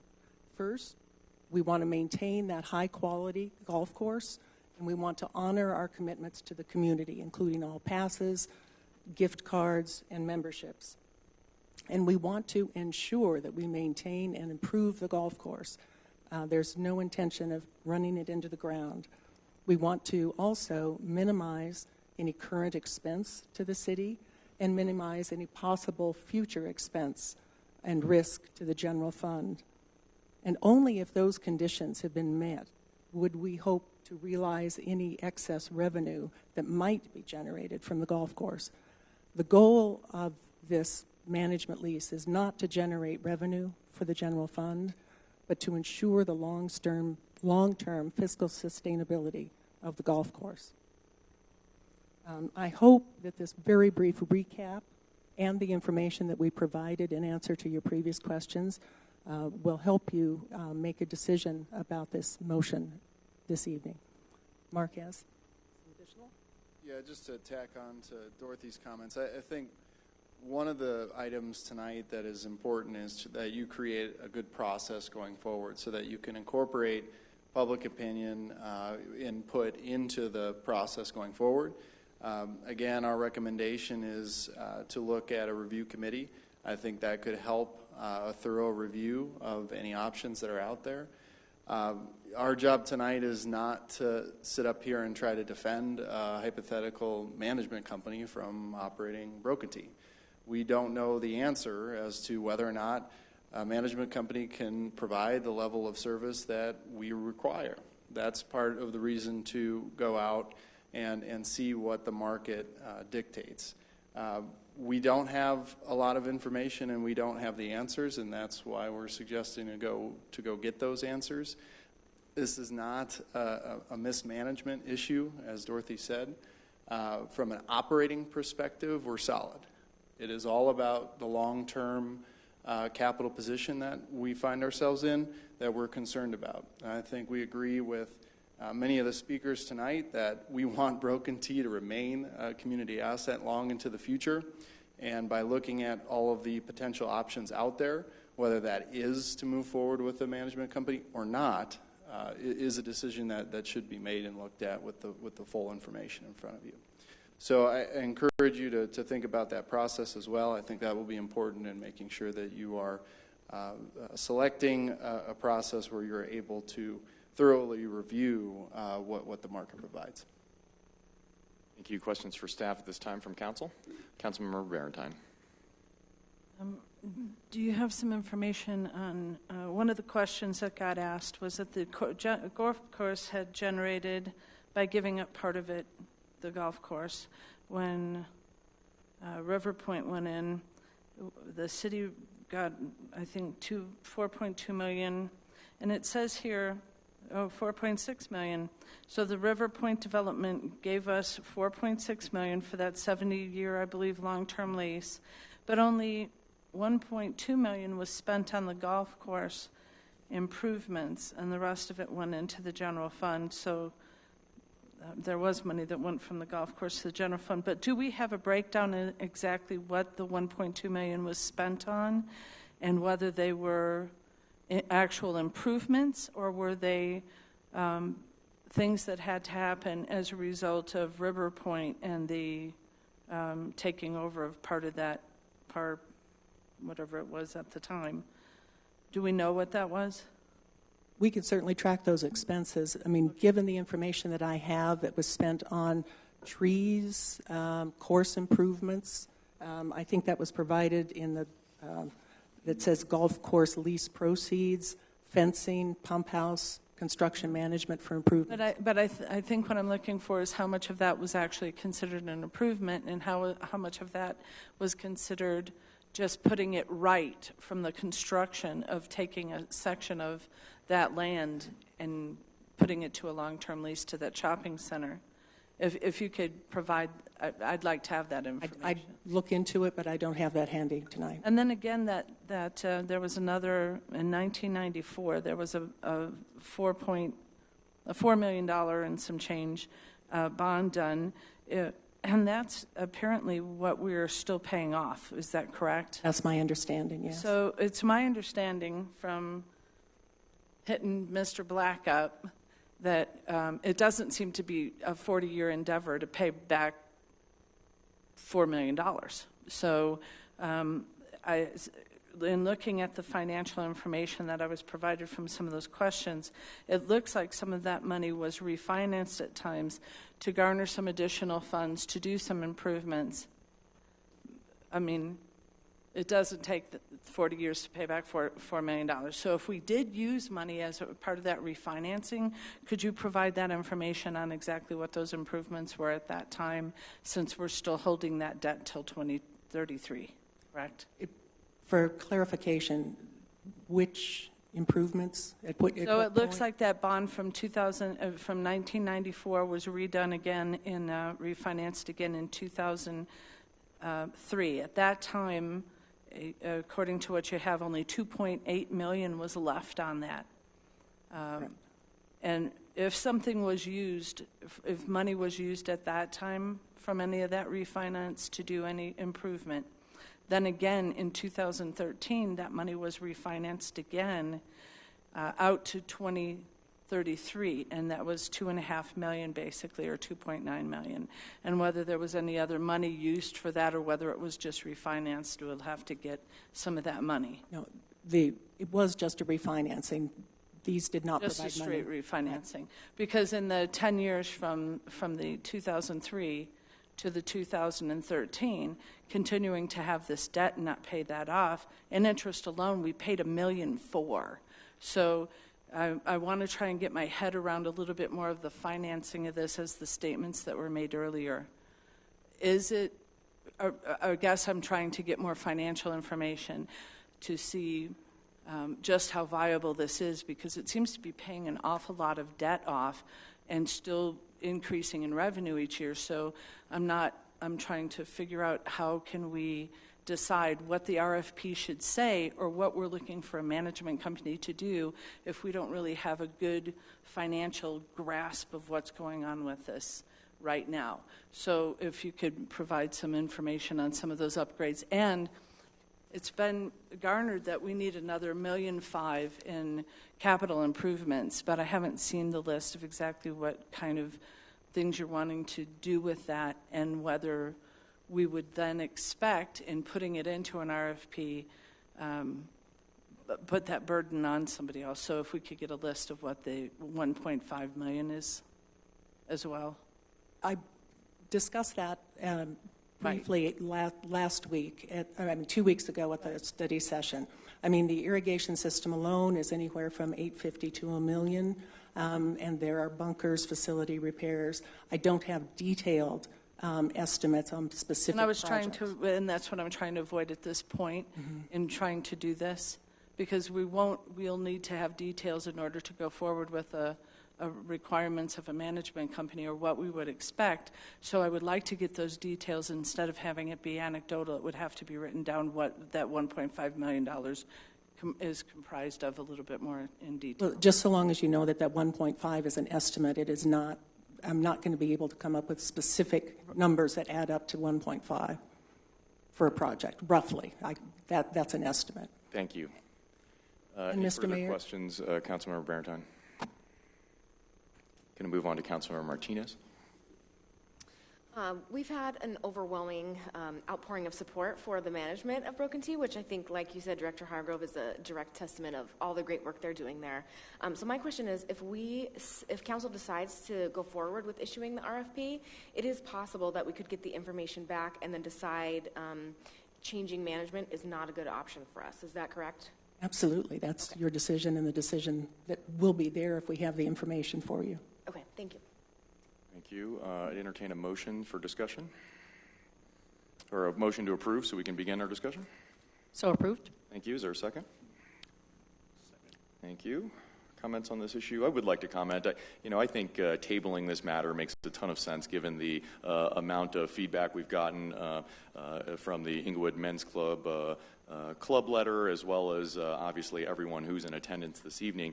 I think there's been some legitimate concerns about structure issues of the RFP. I believe performance bond was suggested, other ways of looking at the vendor and what their financial viability and those type of things are. So I think I'm supportive, and I would encourage this council perhaps to table this matter and go back to study session where I think we can address some of these issues one by one and make sure that we're comfortable with the structure of the RFP. Mayor Pro Tem. Mr. Mayor, tonight I would not be supporting this motion for a couple of reasons. When we first talked about it, it seemed like, wow, maybe this is something we should do. But then, just over the past 2 weeks, just thinking about how we could have approached this a little better. And it seems like we kind of did it backwards, because usually when we have a department that we're looking to improve or something, in the past, we even have consultants come in and say, here's what you can do, and here's how you can improve. And I don't know if we've done that. I don't have that information. And I'd rather look at what we can do to improve what we have with the staff that we have than send it out. I don't have a lot of information on success of other people taking over. So that's a concern. We haven't done our due diligence in finding out, if they're concerned about future, what could we do, for pricing structures or for other ways of raising funds through the present golf course and present staff to prepare for those upcoming costs. So I'd rather look at those items first and then go with the RFP afterwards, if that's still something. But as the proposal says tonight, I will not be voting for it. Thank you. Councilmember Barentine. Folks, I'm sorry. If we could hold our applause, I appreciate your enthusiasm. Councilmember Barentine. I'd like to make a motion to postpone the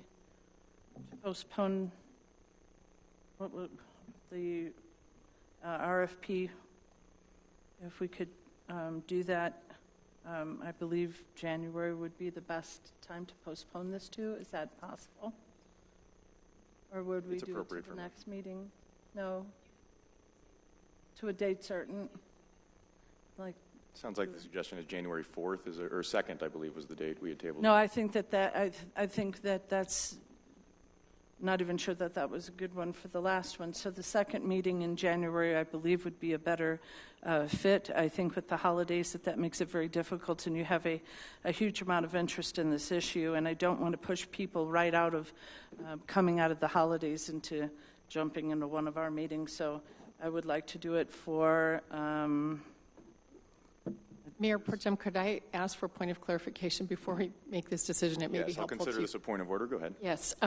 There may be another option, so I'm wondering if we can all hear this first, hear what everybody says, because one thing we may want to do is send this back to Parks and Rec Commission, which has not yet had this on its agenda either. And I would prefer to see something like this begin in the commissions and the boards if we're going to go backtrack on it. Mm-hmm. And I don't know if...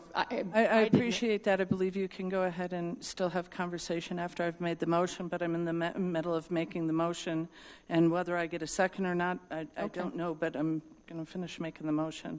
Right. We'll go back to Councilmember Barentine. To the... that's the second, to the January 15th. Second. Clarity on the 15th versus the 16th, please. Does somebody have a calendar? Oops. Is the 15th a holiday? Yes. I'm okay. 16th. My phone didn't give me that. Fine, the 16th. I guess it's all Tuesdays all the time in January. Thank you. I do have a motion to table to the 16th, is that right? I apologize. And is there a second on that motion? Second. Thank you. We'll now entertain discussion on this motion to table now. Councilmember Russell. I actually am thinking that perhaps we shouldn't even entertain this for later right now. I really do not want to support this. I think we don't have answers to a lot of questions that we have. I have been speaking. I've spoke to my brother actually just today. I spoke with a former mayor who was in Sun City, and they have a lot of great golf courses out there, I guess. And so he went up to some of the employees to see if they worked for management companies, and they didn't. They worked for the city. They said that he said that a management company had owned them and taken them down very far, and that the city took it back over. So I think there's a lot of unknown questions that we have. I don't want to move forward with an RFP at this time. I don't even know that I want to entertain it at the first of the year. I think we can get a lot of questions answered before then. Thank you. Thank you. Mayor Pro Tem Gillett. Thank you, Mr. Mayor. I will be voting no on the amendment because I want to vote this down, period. So I'd rather not have to, I'd rather go back to, and that was a great recommendation, go back to Parks and Rec, and maybe go back to staff and say, are there other sources that could help us look at, more income or more assets or whatever we need to do for that. So I will be voting no on the amendment because I think this is something we need to not move forward at this time. Thank you. Councilmember Martinez? I agree, and I like the suggestion from Councilmember Olson to take it to Parks and Rec. At this time, I think we should not move forward with it, issuing the RFP, but I think if it's desired to take it to Parks and Rec, then that would be a better first place to start. Thank you. Councilmember Barrington? Yes, I was hoping that we would do that, but I was concerned that we needed to give it enough time so that Parks and Rec and staff could give us the information. But as I said 2 weeks ago, I think this is pushed way too fast. It should have been in the budget. There are a lot of concerns that were voiced that I expressed 2 weeks ago, so I would be more than happy to withdraw my motion if we are going to go ahead and just push this back to a more reasonable process and get information, and as Council Member Gillett said, not do it backwards. So I'm more than happy to withdraw my motion if that's the consensus of Council, is to go ahead and give this back to staff and get some real information. Thank you. Councilmember Olson? I'm pleased that you agree with me. Enjoy it. First of all, I want to applaud our staff because I know how this word gets out, and it's not full information. Our staff were trying to figure out ways to think through our budget in the future, to take a look at a number of things that we might think differently about. That was the goal here, not, at least from my understanding, not to undo our golf course. They still, I think, presented well tonight about what their goals were in keeping a high level of quality golf course and management of it, and still have it be an asset to the city. And so I applaud the staff for doing that because we've really raked you over the coals in the budget process, saying we've not been doing enough of that. And then you came forward. We may have jumped the gun a little bit on this one. It's a little bit more sensitive than we thought. And for that, I am really excited. I mean, better to have golfers out here than people who are worried about dog park hours. It's a much more pleasant crowd.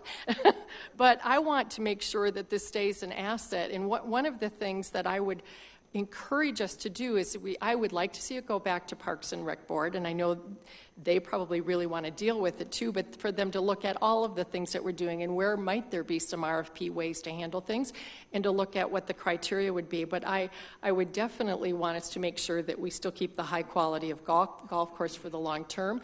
And I think I mentioned this 2 weeks ago. I'm really concerned. Golf is a white privileged sport in many ways of a higher level, and our golf course is not like that, and that's what I appreciate about it. And so I want to make sure that the golf course that we Let's maintain some order, please. allows for everyone to use it. Teens, children, people of all economic levels. And that's one of the problems with golf courses today. They tend to go up and up and up and up. So that's what my concern is, and I think I'm in your court. I don't want to do an RFP unless it means we have even greater access for our citizens to use it, not less. So I would like to ask the Parks and Rec Board to actually come up with some of the criteria by which, if we did an RFP, we would judge things by that. We would say that we want to have this to be a full access course. That's my friends that live outside of Englewood come here because they can afford it finally, and they can't afford some of these others. So that would be a high criteria for me, not lessening the quality, keeping the quality and making it accessible to everyone, to lots more people. So that's that. So I'm glad to not postpone this, but actually go right back to Parks and Rec Commission and have them begin to think about it, so that it's an accessible golf course to everyone in Englewood, regardless of your economic status. I have a point of order, Mayor. We still have a motion on the table until the seconder takes it off. Yes, are you withdrawing your motion, Councilmember Barrington? Yes, I did, but you don't sit. Yes, Councilmember. Slow down. Could you? Thank you. I did withdraw mine already, but the seconder needs to withdraw, so I don't know whether she has or not. Thank you. I'm recognizing your withdrawal. Councilmember Russell. I will withdraw my second. Thank you. We're back to the table motion to approve now. Further discussion on the motion to approve.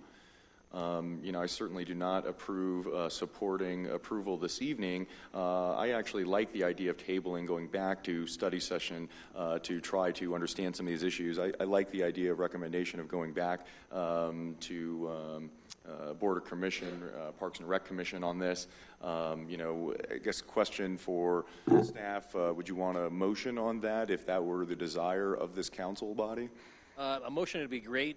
And actually, if you do not put a fuse or a time frame on that, it would be even better, because this is a complex matter. I think what has begun the dialogue tonight, and although there are many happy golfers today, we want happy golfers tomorrow too. In order to do that, we need to figure out some sort of plan to figure out how to pay for these expensive capital projects. And we would love nothing more to work collaboratively, not only with these golfers here, but others, to come up with ideas then that will be realistic about how we're going to cover the nut later on in the future, because we're not going to take on more debt. And as you're well aware, Council, we cannot take on debt from the general fund to pay for the golf course that's as an enterprise. So it's got to stand on its own, and it needs to come up with ways to help stand on its own. And so that's where we are. So please give us a motion, but do not put must meet on January 16th or whatever. Thank you. That being said, I will be voting no on the motion to approve this RFP this evening. I would encourage my council members to do the same. We can kill this RFP and then begin a separate motion in my mind, perhaps, if there was will to do that, to direct this issue to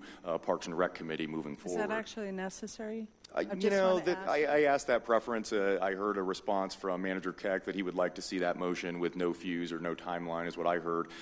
So that's what I'm suggesting. Councilmember Olson. Yeah, that would be my question would be, after we vote this, I'm fine with going ahead. I just want to make sure we know what the process is going forward, and the people in the room deserve to know. They came out tonight to listen. They need to know what the next steps are, if any.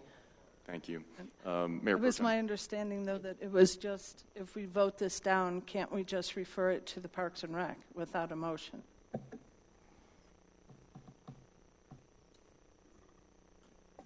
It would be better to do it by motion, because that's a formal action. If the council acts by formal motion, if you don't have a motion, the council has not referred it, it would be referred by staff. All right, thank you for the clarification. Go ahead. Thank you. Seeing no further comments on the motion to approve the RFP, I'm going to suggest we vote now. Again, this is a motion to approve the issuance of the RFP. Thank you. Please vote. So, again, I'm encouraging a no vote. All votes have been cast. Let the record show 7 nays.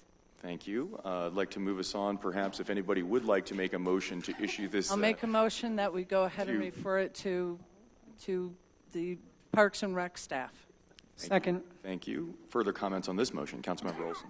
I would also like to find a way to capture the folks in the room who have some ideas about it. And I love that you came up with this community board, or whatever we called it, that Assistant Manager Mark Wolf mentioned. So, and I think that there are people here who really care and that will help us think this through. So I don't know which comes first, if Parks and Rec first does it, if there's an ad hoc group of golfers in different ages that might be interested in serving as an advisory kind of community group. I don't know. But I think Parks and Rec could really help set the stage. Thank you. Further comments? Councilmember Russell. Actually, I think if it goes to boards, I was talking about the same thing with another board today. If it goes to an advisory board, I'm assuming that Parks and Rec is an advisory board, that there is public comment. There's time for public comment at all those advisory boards, and so I would encourage Parks and Rec to get the word out, and perhaps a lot of the people that are here. So. Thank you. Mayor Pro Tem. Mr. Mayor, I move a motion that we refer this to Parks and Rec and to staff for discussion at a future date. I think we have a motion and a second on that already. Yeah. Didn't hear it. No problem. Councilmember Barentine. I do believe that Councilmember Russell is correct that the Parks and Rec Commission can, if they would like to, have any kind of other subcommittee there. That's their decision as an advisory board to go ahead and review this as they see fit in order to make the best recommendation they can to this council. You know, I am supportive of this motion. I do agree that I would like to provide as much guidance as possible to the public this evening. However, I don't know that we can commit the Parks and Rec Committee to a particular date certain on this issue, and so I guess I would say as soon as we know, we will disseminate that information. I would encourage staff, perhaps this evening, to try to collect as much contact information from as many of the attendees as possible this evening, so we were able to disseminate that information as soon as we know it. Is that agreeable, Mr. Keck? Thank you. Does that satisfy council's concern about disseminating this information to the attendees and public this evening? Seeing no further comments, I would encourage a vote on the motion to refer this issue to Parks and Rec Committee.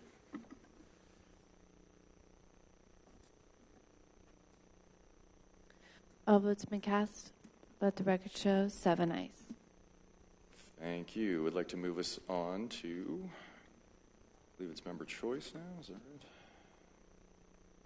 Sorry, this agenda is so big. Yes, move us on to Councilmember choice. Would anybody like to kick us off this evening? Can I get a clarification first? Yes, ma'am. Was the issue from study session finished off first? What issue from study? You made something that you said if it wasn't finished up from study session that we would finish it here? Sure. I honestly thought we ended up kind of concluding that. I suppose if anybody has any additional comments on the Broadway improvement project as a whole, that's still open, I think, in fair game under member choice this evening. Thank you. Councilmember Olson. Well, I guess my question on that would be, does this city manager feel like you need more information on that? No? Okay. Well, we could ask questions if we want. Okay. Thank you. Councilmember Russell. Can I kick off Councilmember choice? Please do. You know what? Let's give it to the room just a second to clear out here, if you don't mind. Okay. Thank you for coming. Yes, thank you all.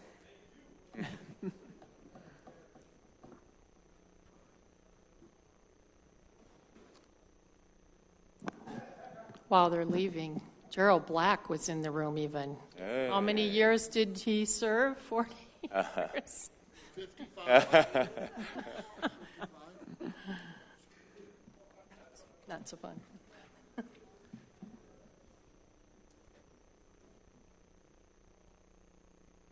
Hey, Director Hargrove, would you mind shutting those exterior doors for us? Thank you so much, folks. Okay, I'll go back to Councilmember Russell for member choice. For those of you that are remaining, as well as those that left, I'd like to thank you for coming out tonight. I greatly appreciate it. And I do have a question for staff. This is very concerning to me. It's come to my attention that staff has been canceling planning and zoning meetings quite a bit because staff is too busy to prepare for the meetings. And so I'm just wondering if we can get information on why planning and zoning, why staff is too busy to prepare for the planning and zoning meetings. You're directing that towards Mr. Keck, I assume? Yes. Thank you. Mr. Keck, did you hear the question? Sir, I did hear the question. I would like some time to meet with Director Power to understand why. I can't give you an answer tonight. Would be, inappropriate for me to do that. I want to find out specific information as to why that's been happening. I have been contacted by a member of the Planning and Zoning Commission who shared a similar concern with me just last week, and I've also shared that with Mr. Power, but I need to get an answer from him to share with the council. Do we feel comfortable maybe making this a council request, Councilmember Russell? Yes, and my concern about this is Planning and Zoning is required by charter to meet the Tuesday after the council meetings, and so if staff is too busy, that's problematic. Thank you. Thank you. Councilmember Barentine, Member Joyce? To that issue, there was a memo that was provided. If you could just make sure all of council gets that. There was a memo provided to Planning and Zoning regarding their not being able to go ahead and do these meetings, so if you would just make sure that all of council gets that. I'll locate that. Thank you. I'll wait on my council member choice. This is council member. Yeah, this is Councilmember Joyce. I can come back to you if you have anything else to add, though, Councilmember Barentine. Thank you. Councilmember Wilson? Yeah, thanks to those who came tonight. I do want to say again to the staff, I know what you're trying to do with the budget and trying to get the RFP going with the golf course, and I don't want you to stop thinking about ways in which we could be trying to find other ways to think about our budget. After listening to the Planning and Zoning meeting on the PUD on Pearl Street, I realized I have something I've always wanted to say, and that is, can we get some of those microphones that you have there in there, or get more microphones in there? Because it was really hard to hear some of the zoning commissioners because they're sharing like we are, and I know I've watched ourselves when I've been out of town too. If every one of us could have a microphone, I think that would make life a whole lot easier. And those in particular are nice because you can have, so I use them at work, you can have lots of material in front of them and then they come out. But I mean, I don't want to spend too much money, but maybe we just need to buy 5 more and then next year we buy a few more and start replacing at that level. Yeah, I can comment on that now. When we expanded the system from the old system that you were accustomed to, we had to put in a new cabinet, and that new cabinet only affords, I think, 6 mics at a time. Oh. And so if we want to do another set of microphones, that has to be an additional another cabinet, another equalizer, and all that. So it's. Could we get a bid, sort of a ballpark of finances on that as a council request, and then we can decide at another time? We'll get a quote on that and let you know what that might cost. Okay. Don't they meet in here?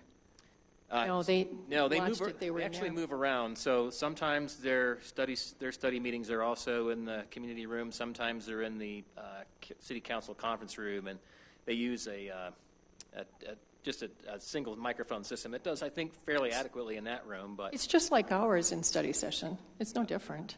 When it's in the city council conference room, yeah. It's not. So I'm actually asking for us as well. So when we have study sessions, that we actually all have a microphone, because even when we're moving it around, some people don't hold it close. Right. And it's variable volumes by voice style. I mean, people say I have a really quiet voice, and so they like me to speak up. So I just think in our study council we need them, as well as the zoning, planning and zoning, and other commissions that need to be recorded. So thank you. That would be my council request. I guess and then I didn't know that they moved, so thanks for letting me know. I didn't know they moved rooms, so thanks for if you watched the council meeting for the or the planning and zoning meeting that we were all going to watch tonight, it was in there. Correct. So yeah, they're in different places. So and then the second thing, Doug Cohn isn't here. Shoot, I forgot to say this, but I have to say he's a little early on Thanksgiving, but I sure appreciated it. And that's it for now anyway. Councilmember Martinez? Thank you, everyone, for coming and sharing tonight. I just have a couple updates. At the Cultural Arts Commission meeting, Opera Colorado came to share with us, and the Cultural Arts Commission welcomed them to our community, and they shared with us some great programs that they have working with schools. So we are in the process of connecting Opera Colorado with the schools to see if they want to take advantage of what our new community member, Opera Colorado, is able to offer. And we also had a speaker from Denver Arts and Venues, which is a great program Denver has. It's really big and really great, and they do so many different things. So it was really neat to hear them tell us kind of the things that have been worked well for them and what hasn't, and kind of just learn from them. So that was really cool that the Culture Arts Commission is really actively bringing speakers to our groups so we can learn as much as possible. Another thing I want to mention is, as this council knows, I will be out November 20th on my honeymoon. I'll be on a cruise. So I will not be in attendance at the meeting where the new council members are sworn in. And I would like to suggest that we delay the selection of the mayor until we have all council members present for that important discussion and decision. I think it's going to be a really important time for an important topic for the new council to bond together and make that decision together. So I would like to suggest that we postpone that until all council members are available for that. Thank you. Perhaps some discussion on that. Councilmember Russell. I have a problem with that. I mean, I'm not expecting you to cancel your honeymoon, and I'm not expecting you to choose not to go. But historically, the election of the mayor is always on the first night that they're installed. That is public information. That is the most important meeting that any council faces because the mayor is elected for 2 years. And because it's not hidden, the schedule is out there, I think that we need to go ahead with it. Congratulations on your honeymoon, and but I think we need to go ahead and move forward with electing the mayor. Thank you. Councilmember Barentine. When you say when all council members are available, when were you thinking of doing this? Well, I know I'm not going to be at that meeting, so I'm not going to be there to participate. So if there's on the following meeting, I don't know if all members are going to be at that meeting. And that's the problem. Olson just suggested she might not be. Right, and she had said that earlier, and unfortunately, when she had said she might not be here, my mother is ill as well, and I have postponed things, so actually it's a possibility there might be 2 missing. It depends on health issues for her. Although I've been able to go 2 years and not miss a meeting at all, I mean, I know it's going to happen eventually. But once we start saying that we want all members to be here and we start postponing things, then we run into problems like this where now Councilmember Olson isn't going to be here on the December 4th. I might not be. I don't know how my schedule's going for December. Once we start going down that road where we make a special exception, especially for something as important and in our policy already as deciding our leadership and getting the new council sworn in, we go down a slippery slope. And it is unfortunate that sometimes somebody misses something, but if your desire then is to make sure that everybody's there so that it's not just you, but it's fair to everybody that we're making a decision that everybody has to be there, we can't push it out until January. So it is the date that it is, and it's not meant to be like, the date wasn't set specifically to hurt anybody, but everybody knows that that's what we do when the people get sworn in. So I know that it is an important date, and you'll have to make that decision, but I can't support that because it looks like then we would be pushing it out even farther potentially, and people have to be able to make arrangements and decisions. And I have purposely not gone in December to do anything because I knew it was important and I had to be there, and those are hard decisions to make sometimes. Thank you. I will do a quick point of order. There are the council members, Yates and then Olson, who want to chime in on this issue. However, I will suggest that this truly is an issue for the council on November 20th to make a decision on.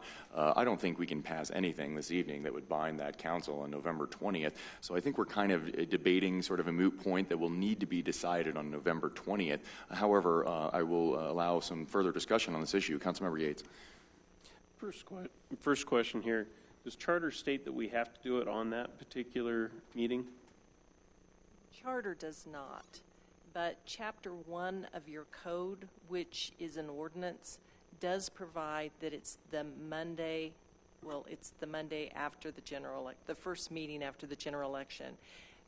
It also states that council may, at any meeting, waive any of the rules set forth in that Chapter 1. So they're rather guidelines that to meet the goals of the council.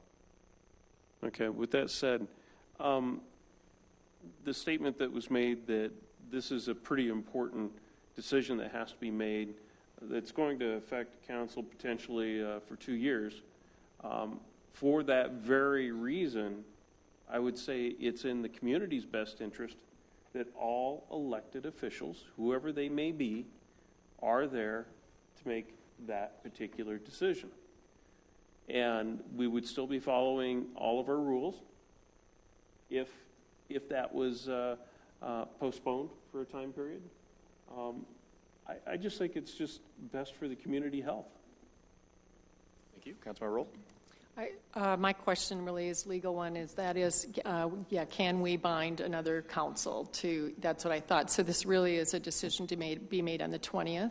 We can, however, maybe make a recommendation if we want, or some guidelines for what would happen. What I'm concerned about is being full sort of honesty here is what happens if the mayor wins the judge position and then we have another position that's free and then that's open, but not if you were to win that seat, you would start in January, so you would be a part of the council that would then decide. Is that correct? Or do you resign? I don't even know what the process is on that. Yeah, candidly, I'm working with the city attorney's office to get through that. I did receive an email I haven't been able to read today. So these were issues I was planning to hash through and get some very clarity prior to the meeting on November 20th. I don't know that I have the answer to that right here. No, you don't, because you don't know whether you're going to win or not. Exactly. So right, but I really think that the issue of us binding another council is very important.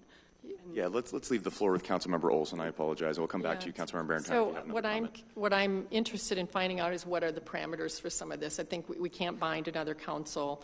We want to make sure that we know what happens. I guess you won't have to work on that. Maybe you've already sent him a ruling. Have you already sent him legal advice on this? Oh, okay. Could you tell us now, or? No. Okay. I mean, we're going to eventually find out. Do you mind? I'm sorry? No, I do object. She knows what the rules are. I'd like to know what the rules are. Oh, sure. I mean, I think anybody's entitled to a legal opinion from the city attorney. Giving the information and then trying to bind the.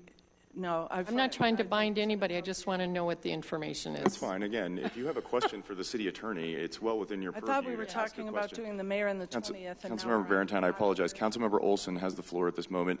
If Councilmember Olson has a question for the city attorney's office, it's well within her purview to ask that question at this time. And what is your question, perhaps for clarity? What did she discover in the questions that you're asking and the one that I posed in regards to what happens if there's a vacated seat starting January, whatever it is, 2nd or whatever? In reviewing the charter, there is very little information about a council member leaving office.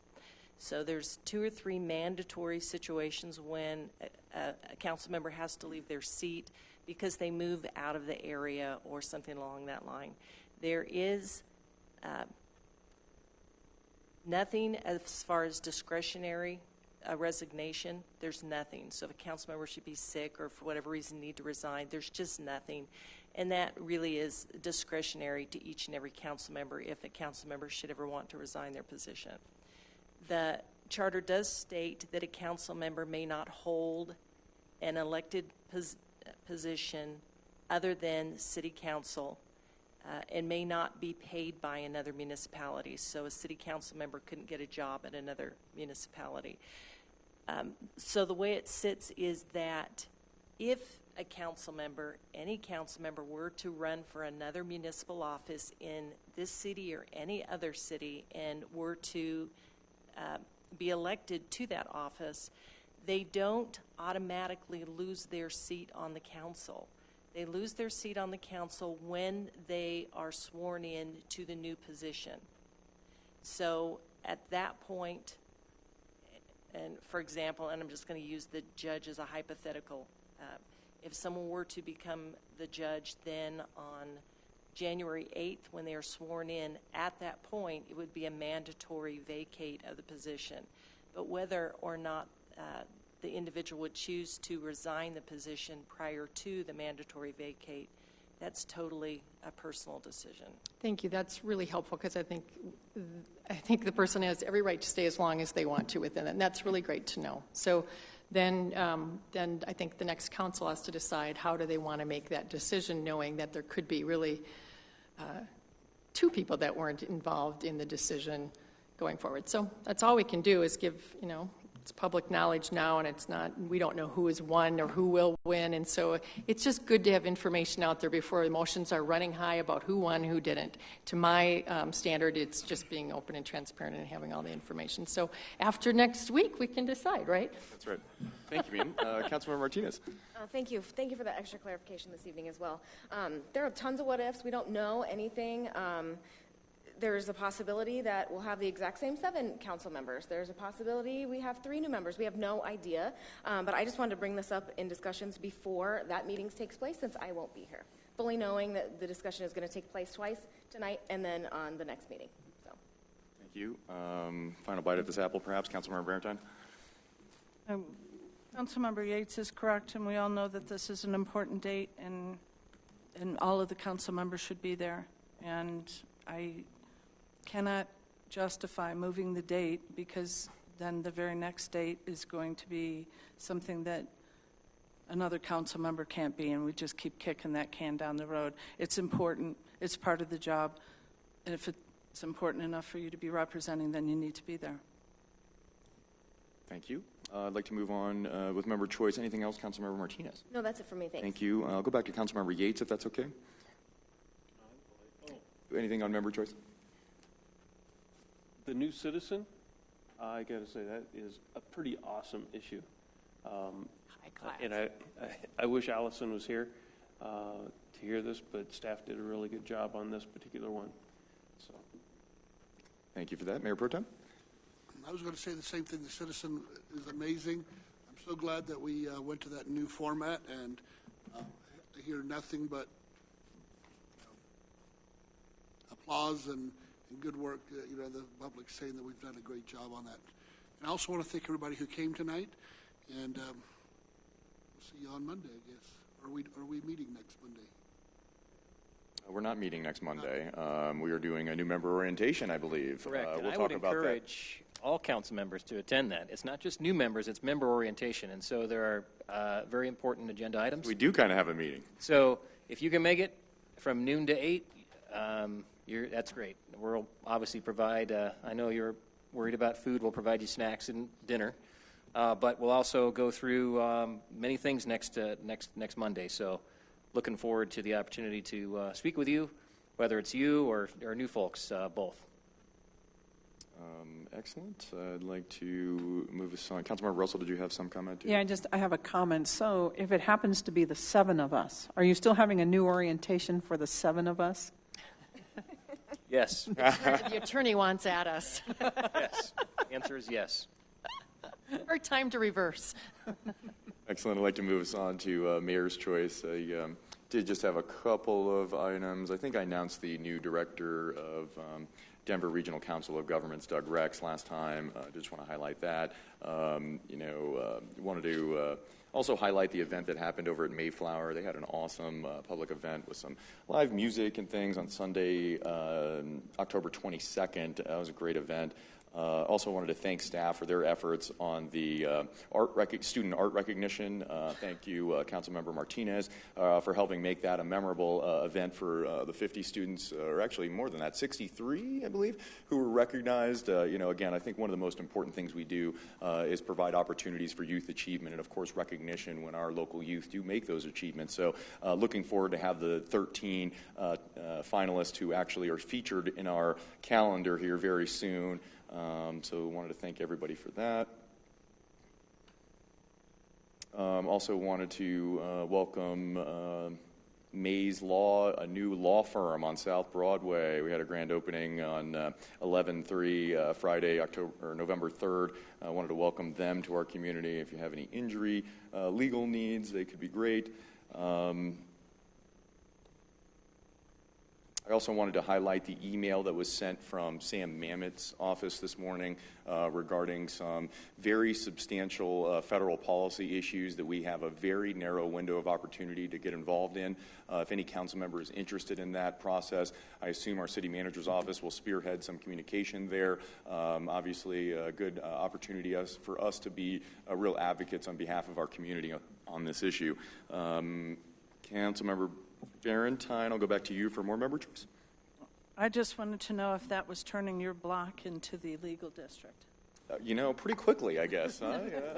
Yeah. I will point out Jefferson and Mays right there. I will point out nice, that Mr. Mays' site is the former site of Judge Atencio's private office from way back when. Isn't it? Really? Came full circle. Very nice. So now we all can have some competitive shopping for our legal services. Councilmember Olson. Are you wanting, city manager, are you wanting folks to be a part of what you're going to do in the text or the Sam Mamet's email, or is it you're just going to include us all? Yeah, that because I would like to be involved in that. Thank you for that. I do want to, again, raise the importance of House Resolution 1, the Tax and Jobs Act that's being proposed. It has an adverse impact on a number of things, and specifically, you heard earlier this evening the advanced refunding of bonds. That opportunity would go away completely. So if, in fact, our interest rates dropped and we wanted to change our interest rate from 2.85 to 2%, which would probably be significant, we wouldn't be able to do that under the new Tax Act. And additionally, private activity bonds would go away as well. And another one that's important to this community, and it's not so much utilized by the city, but hospitals can use the new market tax credit. That would be significantly clipped back as well. And those would have an adverse impact on infrastructure for those facilities. And so what I was going to suggest is I'm happy to pen a letter if you would authorize the mayor to sign it, because anything that emanates from the mayor would need to be approved by the city council. I was going to suggest that tonight, that I do that if the council would vote to approve the signature of the mayor on a yet-to-be-penned letter. Real quick on that, do we need approval or do we simply need to provide a copy? I thought the charter suggested that any item signed by the mayor would be provided to the council post, not necessarily pre-approved, but I'm happy to, I guess I bring that up for future issues. I'm happy to get a motion on this tonight. We've been spending a lot of time in the charter lately as questions have arisen, and that's one of the things we notice is that the mayor has to obtain approval of the council to send a letter, not for your own district or constituent education, but for official matters such as this on behalf of the city council to legislative folks or whatever. So that does require the approval of council. So you're comfortable with any blank sort of approval to give me carte blanche, huh? This is a little scary for the council members, are we? Yes, it is. I suppose I'd entertain a motion as such at this time. So moved. Thank you. Is there a second? Second. Thank you. Comments on this issue? Councilmember Barrington? For just this particular one issue, correct? One issue, what? Just this one issue, right? Okay. It's narrowly tailored to this one issue. But I will point out, just to tack on to Mr. Keck's comments, those private activity bonds have very wide-reaching implications for our community, CHAFA included, so be aware of that. Councilmember Yates? Just two things. Well, Lorette said the one was for this one particular one. And also, this will be written by Eric, and you'll be signing, correct? I'm only signing if I approve, I guess. Well, yeah, but Eric's going to be penning it. I don't know. Right now, if you want. If you have it. Oh, that'd be awesome. So here's my question, because I do think that we all need to be fully behind this. And part of the reason why, and we've gone through this before where we've told the mayor they could sign something without, and we've had a talk about it before. And I do think it is important that we all are behind it. Agreed. And that it's not if you want to send it, I'm fine with it. If you have any objection, you can make amendments or changes. But that'd be great. It's already penned, so. Yeah. That'd be great. Are you trying to read it in the record, or are you wanting to send it? I can right now if you'd like. Go ahead. If you've got it penned out, go ahead. I'm writing about House Resolution 1, which was introduced in the House last week. I ask you to continue to retain the current federal income tax treatment of state and local government bonds, and specifically to oppose Subtitle G bond reforms of House Resolution 1 or any similar provisions in other proposed legislation. Section 3601 of House Resolution 1 terminates all types of private activity bonds. This would prevent our nonprofit colleges and universities, nonprofit hospitals, certain airports, museums, charter schools, and other entities that benefit our communities from being the beneficiaries of tax-exempt financing. In addition, Section 3601 would adversely impact efforts to provide affordable housing by terminating single-family mortgage bonds and multifamily housing bonds. Finally, the termination of the tax exemption for private activity bonds will adversely impact public-private partnerships, which are becoming an important tool for financing infrastructure. Section 3602 of House Resolution 1 would disallow the advanced refunding of tax-exempt bonds. Issuers of tax-exempt bonds like the City of Englewood are currently limited to one advance refunding. By doing an advance refunding, governments are able to provide significant interest savings to taxpayers and ratepayers. Section 3406 of House Resolution 1 would terminate the new markets tax credit. The NMTC, which has been used to refinance and finance over 5,000 businesses, hospitals, health clinics, daycare facilities, schools, and manufacturing businesses, has leveraged over $80 billion in public-private investments and created more than 750,000 jobs in some of the nation's poorest neighborhoods and towns. Repeal of the NMTC will hit hardest in low-income communities that can least afford to bear the burden of lost community investment. Section 3403 of House Resolution 1 would repeal the Rehabilitation Tax Credit, or HTC. The HTC is a vital tool for preserving architecturally significant buildings, many of which are located in inner cities and other low-income communities where their rehabilitation catalyzes other community and economic development projects. According to the National Park Service, since its inception, the HTC has attracted $131 billion in private investment in over 42,000 historic buildings and created 2.4 million jobs, serving as a net revenue generator of the U.S. Treasury. Thank you for your time and interest in this particular matter. Sincerely, Mayor Joe Jefferson. Oh, you did a good job on that. Yeah, no, that sounds great. We do have a motion, I believe, to approve that. Would you be clear, maybe Mayor Rotem, to approve the specific language of that? My motion is to approve the letter as read by City Manager. Thank you. And who's the second? I'll second it. Thank you. I think Steve already did. Oh, okay. Steve was the seconder, and you agree to that friendly amendment I'm good there. with it. And any further discussion on the letter? Seeing none, please vote. All votes have been cast. Let the record show 7 ayes. Thank you. City Manager's choice. This evening, other than thank you again for the opportunity to attend the International City County Management Association Conference. Excellent opportunity to learn about many of the cutting-edge things that are going on at the national and international level. I was able to and asked to serve on a couple of panels relating to implementation of technology. You will appreciate the fact that through your encouragement, our transparency efforts are being recognized nationwide for streaming of audio, streaming of video, the use of the open financial portal. Many communities, even larger ones, are now starting to say, okay, how'd you do this, Englewood, and how can we implement this? And so it's kind of interesting. So cheap, Mr. Keck. Yes. No, I want to add microphones. It's a testament to you and your encouragement. So it was a good conference. Thank you, sir. City Attorney's choice. Seeing nothing, we are hereby adjourned. Thank you, everyone.